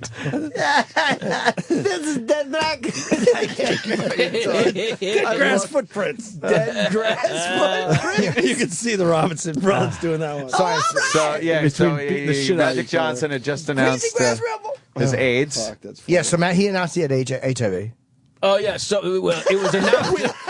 You want us to tell I'm your sitting story? back and being entertained by it. Yeah. So, you know, we have a Lakers authority in Jack Nicholson on the set. And one by one, I don't know if you remember what the temperature was in the United States, if not the world around, when HIV hit Magic Johnson, because then 64 it degrees. was not only a high-profile celebrity, but it was a heterosexual, and it was really the first giant news of "oh fuck, nobody's safe" kind of reaction. You know, so, and also the fact that it was Magic and he's so high profile with the family and the wife and everything. So everybody from the crew, one by one, throughout the course of the day, was going by Jack and saying, "What the fuck? What does this mean?" You know. So as we're walking out of working on one particular scene, Walking, not walking. and walking back to the trailer. I don't know about you, Jay, but when I'm around these giant fucking stars like Nicholson, I don't try to engage them in a conversation. I always feel like leave them alone, leave them the fuck alone. Do you really? I make them. Oh yeah. I have to prove to myself, like confront your fears. Hey, Right. Tom, how are you? Well, you probably get a better story out of it because of that. But so I'm leaving. We're walking back the trailer. In this particular moment, it's just Jack and I walking back to our separate trailers. But we're kind of walking side by side in a way. And so there's nobody around for the first time all fucking day. And he starts talking to himself. It's surreal. It's fucking surreal. It's just fucking surreal. And he gets to his trailer, puts his hand on the door like he's going to walk inside. He stops, turns back around, and he looks at me and he goes, "You want to know surreal?" And I'm like, is the world freezing right now? Is this happening? I'm looking around if anybody else is going to witness. So he says, "I'm doing this picture of Chinatown." Fuck me, the stories are the greatest thing that's ever been said by any human being. Right. I'm doing this picture of Chinatown, and I'm rehearsing the scene with John Huston. And you have to understand the man was more important to me than my own father at that point. I would have put a bullet in my dad's eye if that's what John wanted me to do. So we're rehearsing the scene, and I look over his shoulder about 50 yards away. I see his daughter, Angelica, coming to visit the set. And I had just started banging her a couple of weeks before. And I hadn't figured out a way to tell the old man, you know, and I didn't want to crush him. And she's coming to visit, and it's going to get ugly, and what am I going to say? And again, I would have killed her if that's what he wanted. So as I'm thinking about all this nonsense, and I come back into the rehearsal, it's right when John says his line to me, which is, "Mr. Giddis, are you sleeping with my daughter?"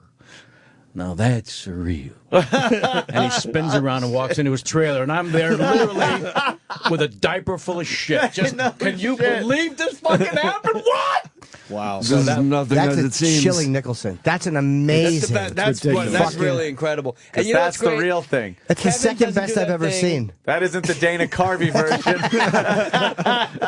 Hey, so I'm on the set, and he comes over, and I go, "Here's Johnny," and I hit him with an axe. Dude, that was fuck. That's the best Nicholson I've ever heard. That was that's one of the best things Nicholson I've ever heard But you anybody want to do the relaxed one, you know what I Right. mean? If you're going to do it, get The into best is when comics, like shitty conversational. guys, do it, and if they're bald, Yeah, and they pull still, back their hair. they still pull back their hair. Damn, yes. Jesus Christ, man! That's pretty good. That's Barry Katz Nicholson. Yes. What the fuck is going on? That's You if gotta Jack be- Torrance was losing clients. You gotta be. See, now the weird thing for me is that's Jack's fucking story, and I don't think he's told many people, and I felt weird at first putting it in the book, and I went, fuck that. That happened to me. Yeah, of course. So I have to fucking When's the put last time this in Jack the called book. you? Exactly. Good point. Imagine, though, if that's the story he tells everyone Everybody. that he gets alone for a second to make them go, holy shit. That'd be awesome. Because That'd that be is an fucking awesome great. fucking That's story. ridiculous. It's ridiculous. Yeah, You should have said like, to him, I got though, another one. when he went back into the trailer, you should have said, "Come on, Jack, just give me one. Here's Johnny." But he should have said it as who? Here's Johnny. Hey, maybe you could take that axe and chop the AIDS out of your wife first. You're almost slipping into a Johnny Carson with that. Yeah, I know. I'll take Mondays off. That's Rich Little doing Johnny Carson. None of them sound like anybody. I just said that to somebody. Jim Norton showed up. No good jokes had been sent. You don't like the Rich Little? Doll size. You like the Rich Little? It all sounds like Nixon to me. He was always a great technician, but he wouldn't know funny if you hit him in the face with a comedy shovel. You know what I mean? He stunk at Inspector Clouseau, and he did a long Clouseau piece one time, and I was embarrassed for him. I'm like, will you shut up? Yeah. It's fucking awful. There's a couple stories about him in the book, actually, because when I was 17, I interrupted one of his shows at the big theater up in San Francisco, where I grew up, and I went down to the stage dressed as Columbo and interrupted his show. No fucking way. As a 17-year-old. He must have loved that. And he brought me up on stage, which was not at all in my mind's plan. Right. I was just going to get acknowledgement from he was the best at that point. You were Yes, he hoping for was. indifference. I really was, Eddie. I was hoping for him to give me the hard hat. You walked around as Peter Falk at 17? At his show. I went to his show dressed as Peter Right. Falk. Wow. For But the sole purpose of getting a nod from him, like, hey, that's good, kid. But I would imagine you've done that a few times as a kid. No, I've been doing the impression, but just not in public, you know? Right. So, Like fucking Frank Gorshin. You're just in front of everybody. Yeah. All right, who is this annoying fuck? yeah. What was the first impression you did? Me or Kevin? What was the first impression? How old? I was. How old were you? I was probably 15 and making fun of the football coach in high school. You know, It's always something you know. Yeah, and actually, I'm doing. Did you do him well? I'm doing it. My classmates are falling They were out loud. dying. Of course, right? Right. And then while I'm doing it, Kevin was always a real cut up. I see in their Jeff called him a card. I see in their eyes that that they're freaking out, like the monster's coming up from behind me, and sure enough, I get put into a headlock, and I hear the coach's voice whisper in my ear, who's clearly the one who's got me in the headlock. I heard about it, and I don't think it's funny. Oh, man. And as literally I'm passing out, I'm thinking, I could probably do Marlon Brando. He'll never get me in a headlock. So then it was whoever the people at the time were, Marlon Brando, Nixon, you know. So what did Rich Little do when he brought you on stage? Did he give you He said, what's the problem, Lieutenant? You know? He came to the side of the stage first and talked to me a little bit and said, ladies and gentlemen, look at the Lieutenant Club, and he puts a mic in my face. Oh, that's nice. Because he couldn't fill the hour. He Exactly. needed Exactly. What would we do? What would you do? I mean, I often think about it ever since. If someone dressed up as one of the characters and came to one of my shows, I'd say, get this fucking guy out of here. Yeah, tell him do the evolution. Yeah. Sorry. So he came over and said, what's the problem, Lieutenant? I said, well, here's the thing. Rich, the missus and me been planning to come to the show for 6 months. At the last second, she gets ill, can't come, and she told me that if I don't get your autograph, she's not letting me back in the house. So he says, "Well, come on upstage, Lieutenant," and up on stage, and then we trade. And then that's where he chooses to use like a heckler comeback line. This guy better watch out, or I'll do Rin Tin Tin, and he'll be the tree. He said that. He said that. Good so, all right, date. That's a good one. Date yourself with Jimmy, the that Rin was a Tin great Tin reference. reference. Rin Tin Tin with the 40s. What the fuck? Wow. Why? That's a good one. It's a famous dog. He could have said Lassie, or he could have said Mr. Ed. Yeah. Why would Mr. Ed piss How on a about tree? this? I'll be Mr. Ed, and you can be that guy from Seattle.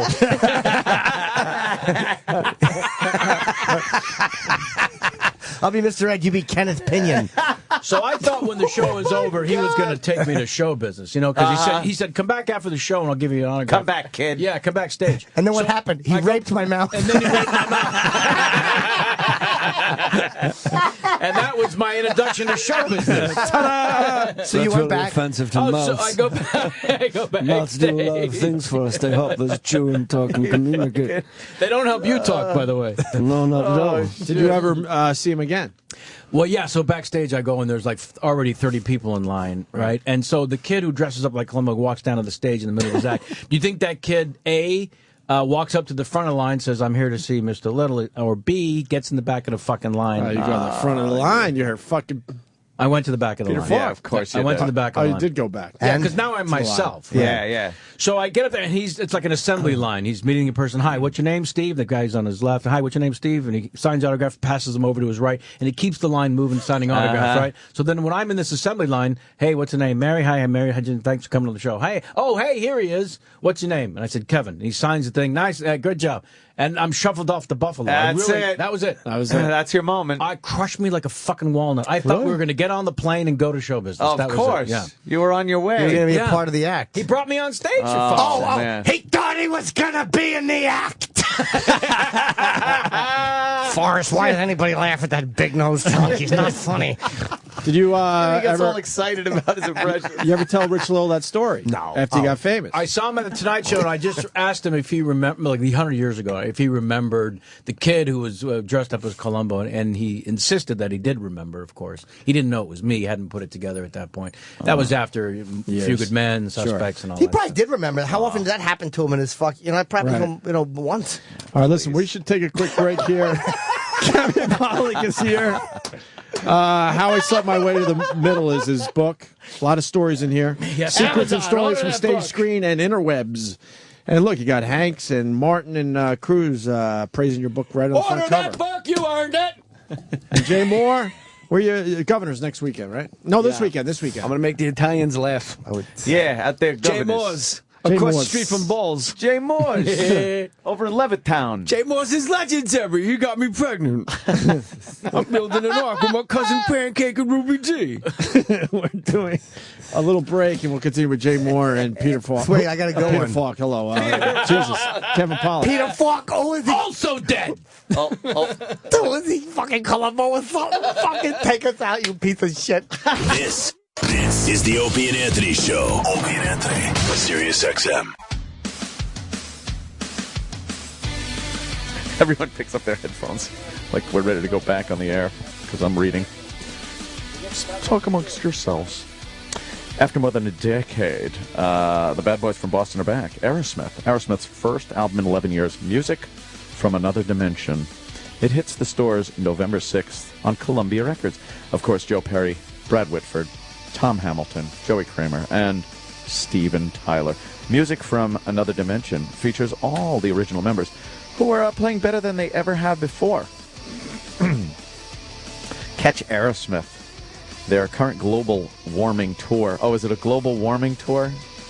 Holy Jesus. Delivering killer sets across the country and across the globe.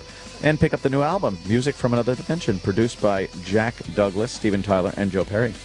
The album even features a duet with Stephen and Carrie Underwood. Yes, Opie, you just heard right. I'm saying the album, this new Aerosmith album, right? Carrie Underwood's on the new Aerosmith album? Well, it's the new album, Oh, Music God. from Another Dimension. It features a duet with Steven Tyler and Carrie Underwood. Good luck with that. Now go home and get your fucking shine box. Okay. Okay.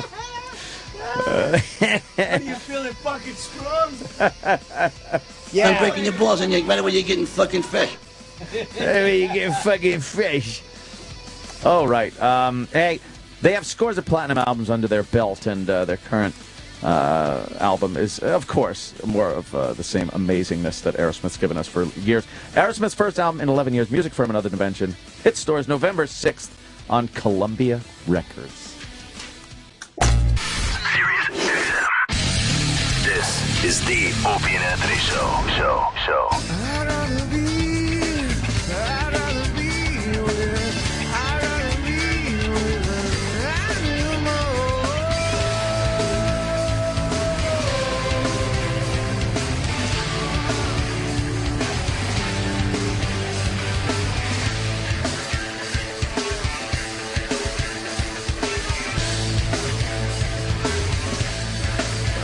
Where's the other microphone? Hey, Eddie, you're missing your song here. I didn't hear them. Did you guys watch the final table of the World Series of Poker main event? I didn't see it. No, why would we do that? I know you were doing very well at one point. Oh, you weren't you? I Yes. didn't finish the final because it's the final 9, but Yeah. out of 6,598, I made it to 134. That's really good. Which was deeper than any celeb jag We're artist starting to get these I've ever delusions gone. like, I could go all the way here. No, I knew I couldn't, actually, but I was shocked that I was still fucking there. But I went in for the final 9 for like a half hour to call some hands in the announcer's booth. With, Oh, that's cool. Can I ask a poker question? Please. What if you just sit there and fold for 3 straight days? Wouldn't that ensure that you'd make it? You'd probably get a lot of laundry done. Almost the third spit take of the morning. They take your blinds. As it goes around in orbit, you have to put in like an ante. They call it a blind. So they would just keep blinding you off until. And even if you lasted for you a had while, nothing you wouldn't left. have a stack left to even get But in what one about a hand. day? Just the first day? The first day you could get Some through. people do kind of. If you did fold the first day, you would guarantee yourself making it to day 2. Yeah.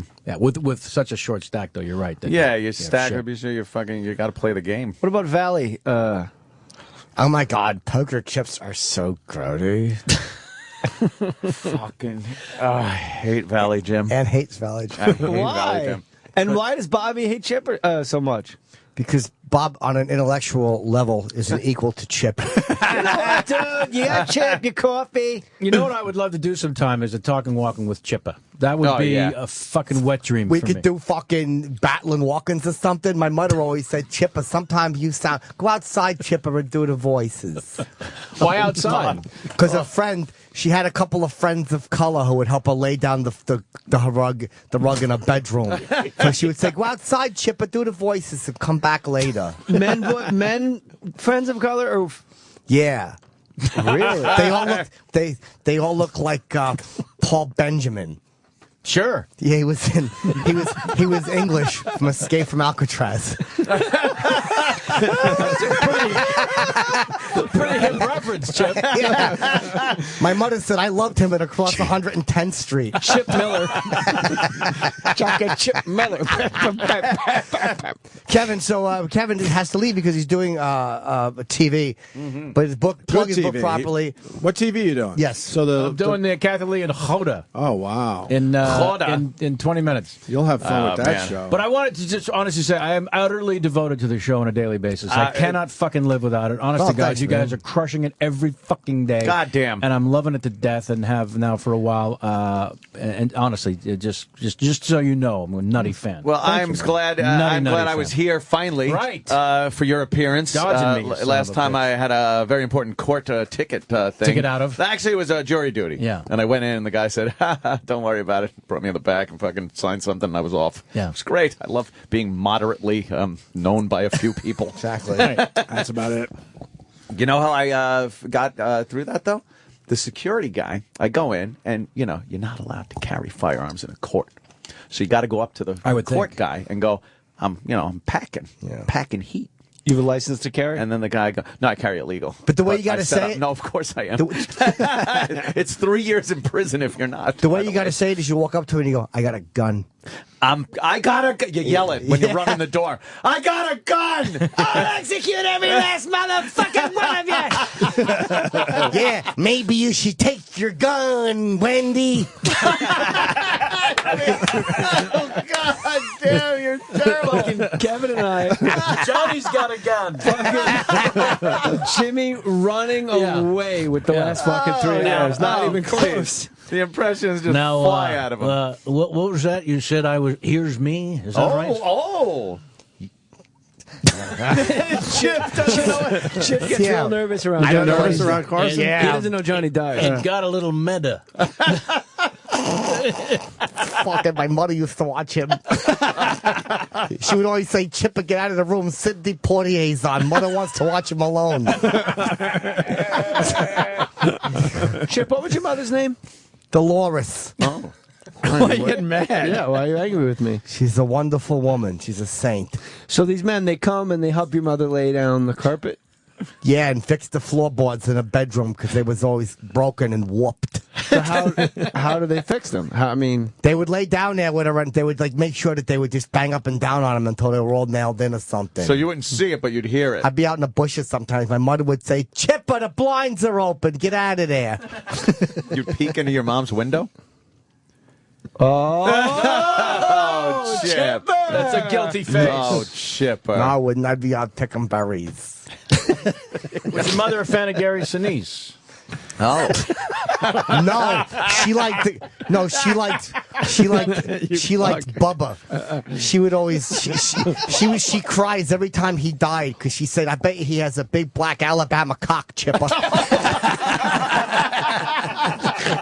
Ain't no shrimp in that bubble gum. I'll expect this exact same thing over Kathy Lee and Hoda. Of course. Yeah. Hey, play the how I really slept my way leaving to the us? middle. I really did. The fuck? He's gotta go. So, I wanted to. The great Kevin Pollak. I actually am bummed we didn't have this because I would read it out of respect for Kevin before the interview. I'll be back. But I'll have it read by the time you come back. I'll have it read. And of course, your Twitter. I follow you on Twitter, and I love it. Yeah, Very funny. I follow you guys as well. We'll keep that up. Yes. And We'll take the thrilled relationship to fucking going. death that you renewed, you sons of bitches. I know, right?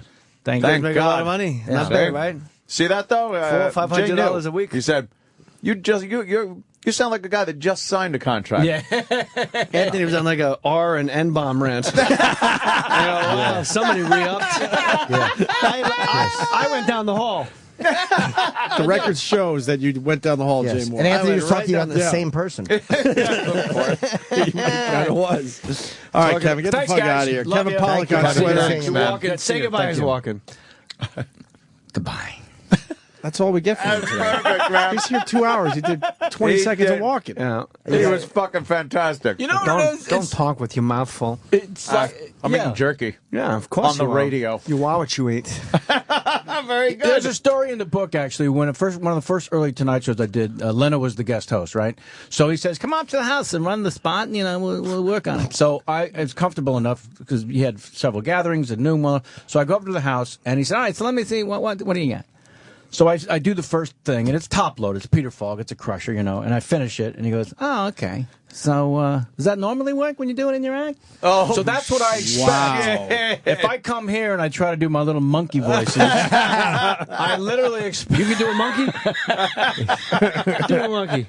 I literally expect, okay, so that normally works? Wow, Yeah, he yeah, did yeah. that to you. Yeah, one after another. That's also a great Jay. That's a great fucking Jay. Wow. It's a conversational I Jay. think No, They but the like me. conversational stuff, honestly, I know you have to leave it. That's fucking Yeah, awesome, yeah. man. Sure. Great. I said awesome, man. Because everyone Kevin, go. does the over the Go, top Kevin, shit. go. Love you guys. Thank Kevin, you. thanks, Good man. seeing you, man. How I Slept My Way to the Middle, Kevin Pollak's new book. Yeah. Thank you, Kevin. We'll see you soon, Thanks, buddy. guys. Be Watch good, a buddy. very different interview with Kevin if you want to tune in. No kidding. Yeah. Kathy Lee and Yeah. Hoda.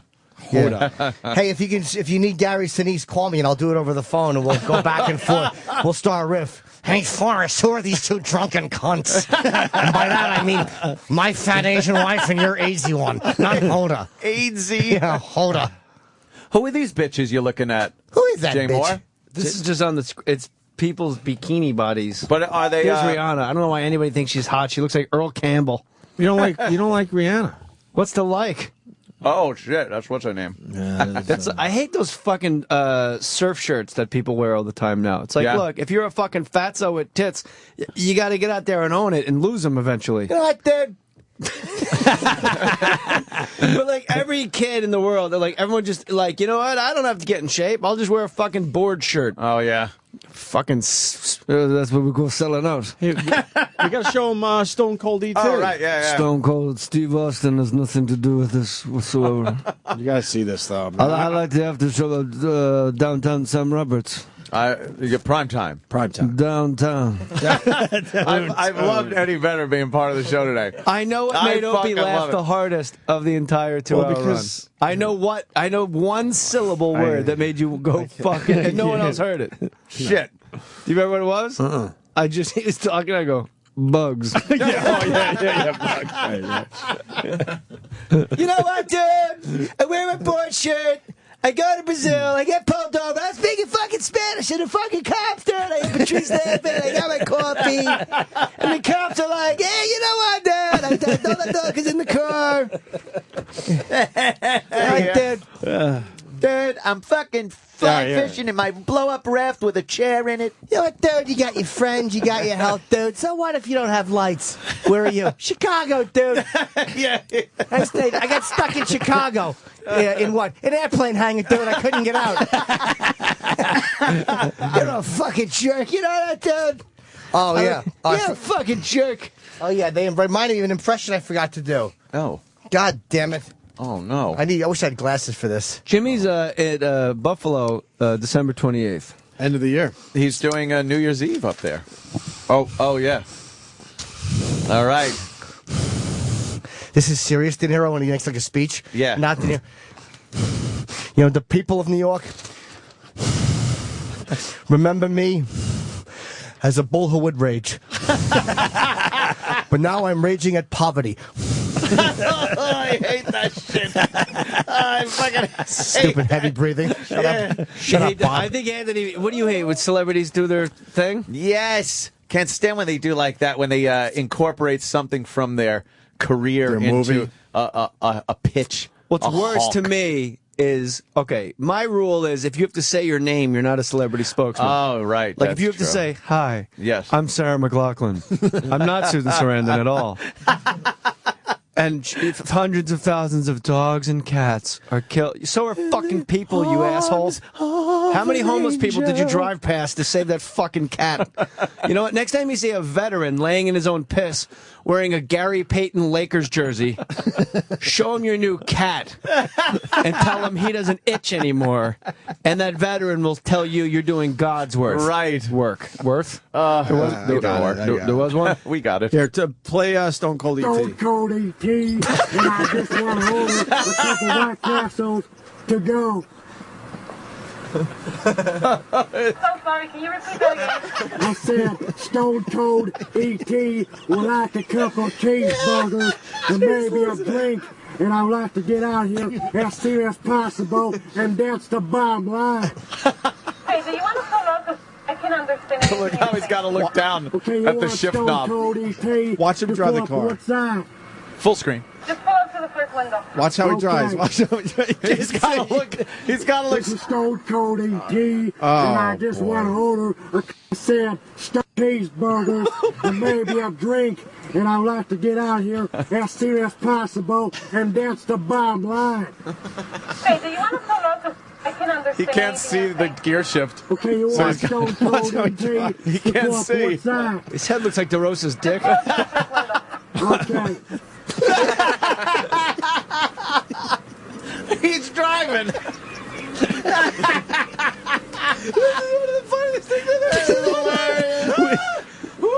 This should have way more views. Stone Cold E.T.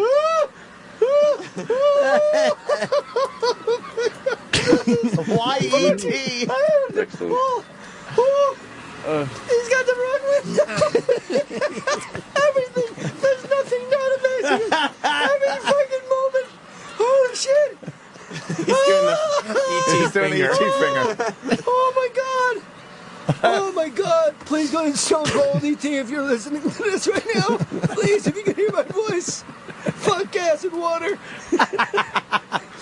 Go to the Stone Cold E.T. If you go to a shelter, just play this shit in a shelter, everybody that needs heat. Oh my god. He's just staring into the window, waiting for you. He's just waiting. All right, here she comes. This is Stone Cold E.T., and I want to order a couple of cheeseburgers, and that's the bottom line. Because you know Stone Cold E.T., like to come to White Castle, order a couple of cheeseburgers to fill me up before I whoop some ass. Give me a hell yeah if you're down with Stone Cold E.T. Oh, hell yeah! The Stone Cold E.T. likes whooping ass.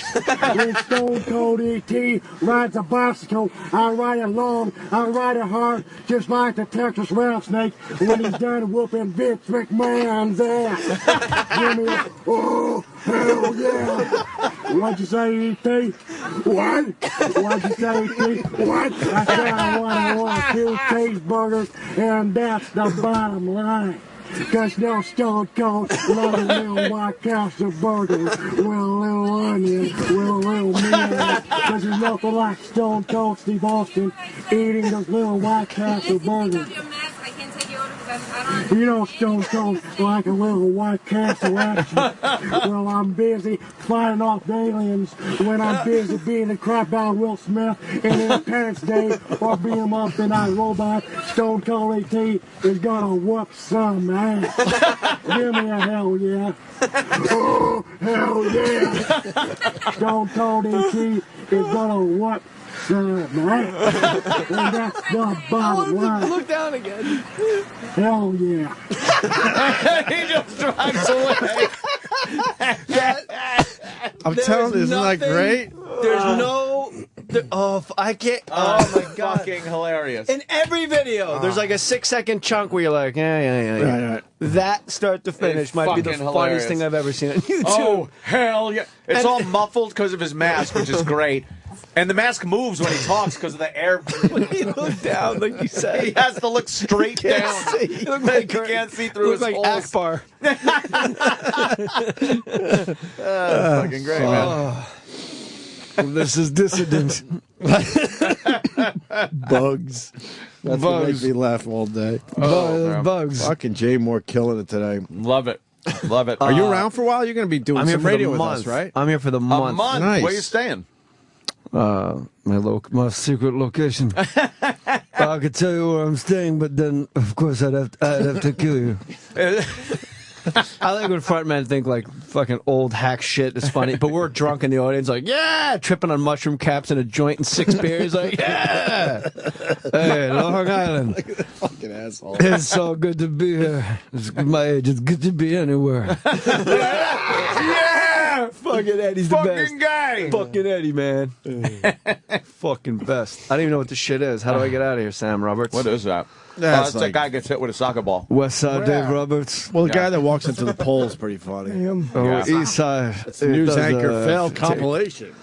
Yeah, they got the lady with the breasts. Watch this guy hit the fucking poll. He's trying. Oh, this guy He's trying to nailed interview it. this guy. Yeah. Watch this. This is so You stupid. should get the volume. Good radio. Good radio. Lots of visuals.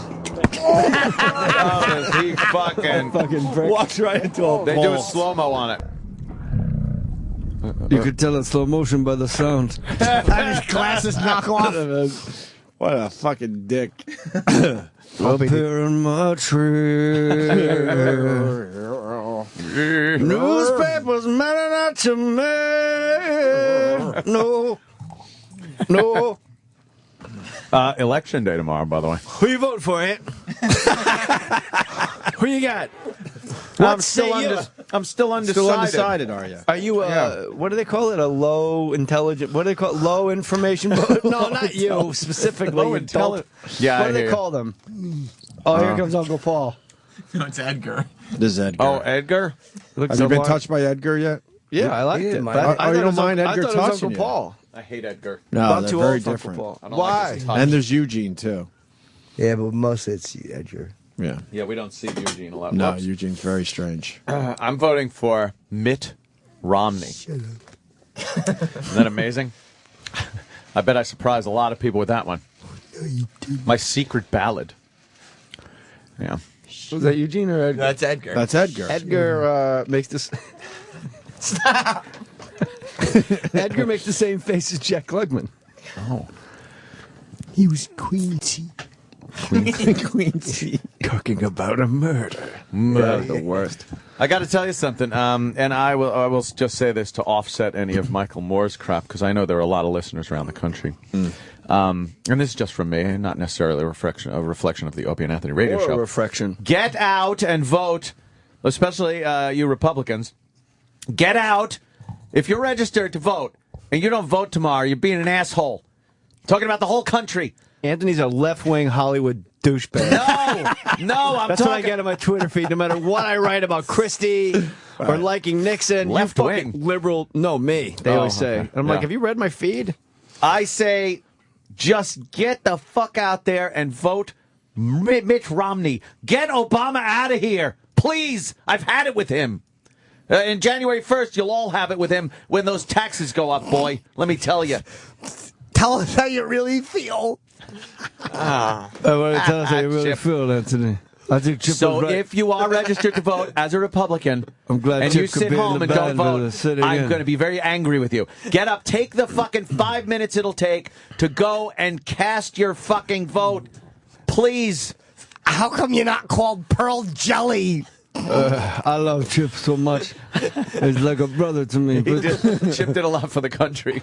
Chip, Eddie Vedder loves Chip. Of course he does. How come you're not called Diamond Jam? goddamn, one of the funniest men you'll ever meet in your life. And you're going to want to check out Chipper TV on YouTube. I think that's what all the kids are using. Hey, how come you didn't call your group Pearl Bailey? Holy shit. Chip's putting them away. There's a lot of Pearl Jam jokes, Chip. I never run out of them. My mother would always say, Chipper Lamar's going to help me fix the floor. Go do your Pearl Jam jokes in the living room. Give us another one. Chip's mother, Dolores, is a great woman. She's here tonight. She's with Stone's mother and Dolores, this is for you. This is elderly woman behind the counter in a small town. Yeah, why is she behind the counter? Why didn't she work in the aisle or something? I was like, what the fuck? Goddamn, Chip is a real American. If you're going to get out and vote, just, you could do what you do, because we all have free will, but you might want to write in Chip. How come you didn't call your band Pearl Necklace or something like there's a whole bunch of cum on you? Oh, no, that's Chipper, get a towel. Lamar gave me a pearl necklace. Oh, yeah. You got to clean up your mom after the workers leave? Yeah, she would lay there and say, rub it into my skin, Chipper. I want to look younger. Chip had to rub the cum into his Chipper, mouth. no, it was lotion. She'd say, Chipper, rub it over my neck pimples. Rub it over my skin tags. Chip, you know, we used to be called Mookie Blaylock. My mother loved him. She would sometimes, I got a little bat from Shea Stadium, and I'm like, Ma, where is that? She goes, I'm hiding it somewhere special, watching Mookie, Chipper. Mookie Blaylock. I remember Dolores used to watch the Hawks down at the Omni Center when she was in Atlanta. She traveled to see Kevin Willis. I'd watch Daryl Strawberry. Dolores did not like Daryl Strawberry. I remember diehard Red Sox fan. We never could bring her over to the dark side. My mother liked Patrick Ewing. She'd always say, look at the hands on that guy, Chipper. You know what that means? I'd go, big gloves, Ma? Oh, that's a funny one. I wasn't kidding. Oh. See, because your mom probably meant something else. No, she didn't. I saw Patrick Ewing. I saw 9 turnovers a game, but that's just me. That's just me. My mother would This always is say Donna. that. When they would say there's a turnover, she'd go, he could turn me over any day, Chipper. We love Dolores so much. Well, we got a brand new song that we want to debut for you guys on Opie and Anthony show for Chipper's mother, Dolores. How come your name's not Eddie Gourmet? You lost me, Chip. I'm sorry. I swear to God, sometimes when you're up all night with this guy, he's got so many. Yeah, fucking Pearl Jam. Why gourmet, Chip? You want to explain to other people at Long Island why? Because if you took one D out, it would be Edie, cocksucker. Whoa. Relax. That escalated. Why the anger? That escalated quickly. Relax. Just Chip, I think you killed the man with the trident. Now I'm doing Eddie Vedder doing Will Ferrell and Anchorman. That's good. You might want to get what they call a safe house and lay low. Hey, how come you're not going to listen to this song or something? I'm fucking Chippy Vedder. Dolores is here. Earth, Wind, and Fire is our opening act. Dolores insisted she comes on board and join us. Chip, she's going to do Earth, Wind, and Fire. My mother loved them. Earth couldn't be here, so it's Earth. Fucking Jay. What happened? It's Earth, Wind, and Fire. We couldn't. Steve Gorman of the Black Crowes told me, him on the podcast, told me that they went to a blues club with Robert Plant, and in the blues club, it was Checkerboard Lounge in Chicago. It's the Black Crowes and Robert Plant. And they go, ladies and gentlemen, we got a very special guest in the house tonight. Please welcome, all the way from England, Led Zeppelin. Stand up, Led. Holy shit. The man that brought blues to America. Come on, Led. Stand up, Led. Stand up, Led. Are you kidding? Wow. And they He just stood up and waved, and they're like, this is the fucking craziest moment. Chip's mom loved the blues clubs. We'd take her all the time to go see Buddy Guy. She liked Buddy Guy, and of course, John Lee Hooker before he passed, rest his soul. She would always say, he could muddy my waters anytime, Chipper. Yeah. She didn't know. That's true. That's what she said all the time. Yeah, she said BB. She goes, I bet that stands for big and black. And I was like, what do you mean, Ma? She said, mind your manners, Chipper. I never understood that because you were just asking her a regular question. And she'd always sometimes, well, I don't want it's family business. Speaking of family, this is why I go home. I never liked sweet potatoes, but Mom's friends did.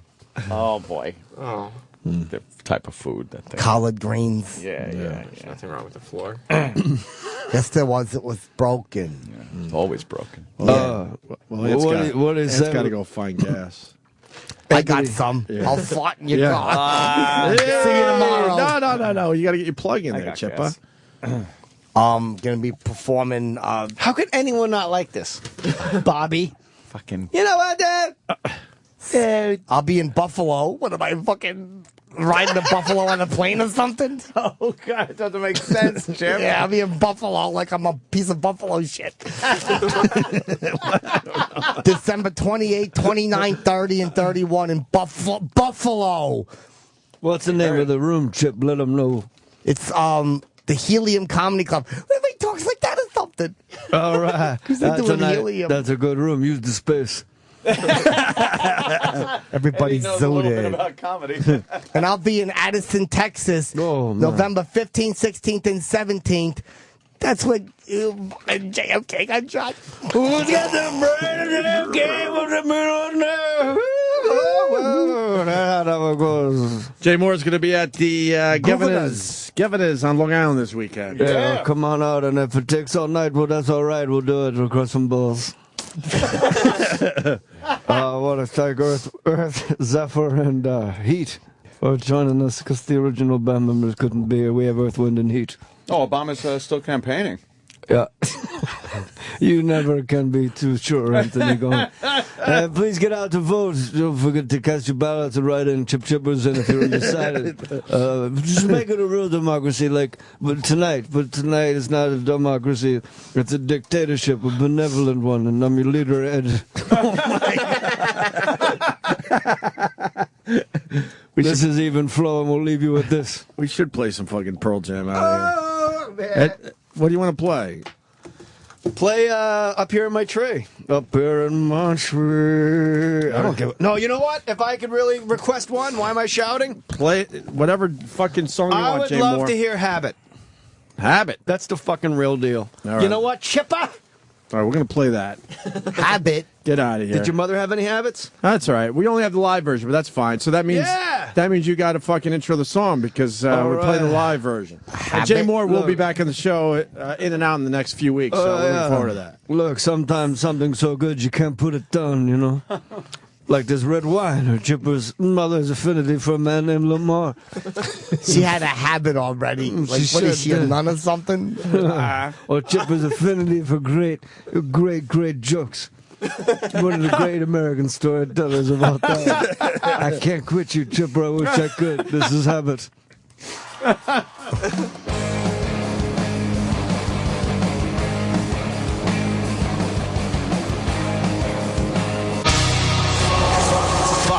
The Opie and Anthony show is pretty much over. This show will be available later today with SiriusXM On Demand. After 1A Live is next.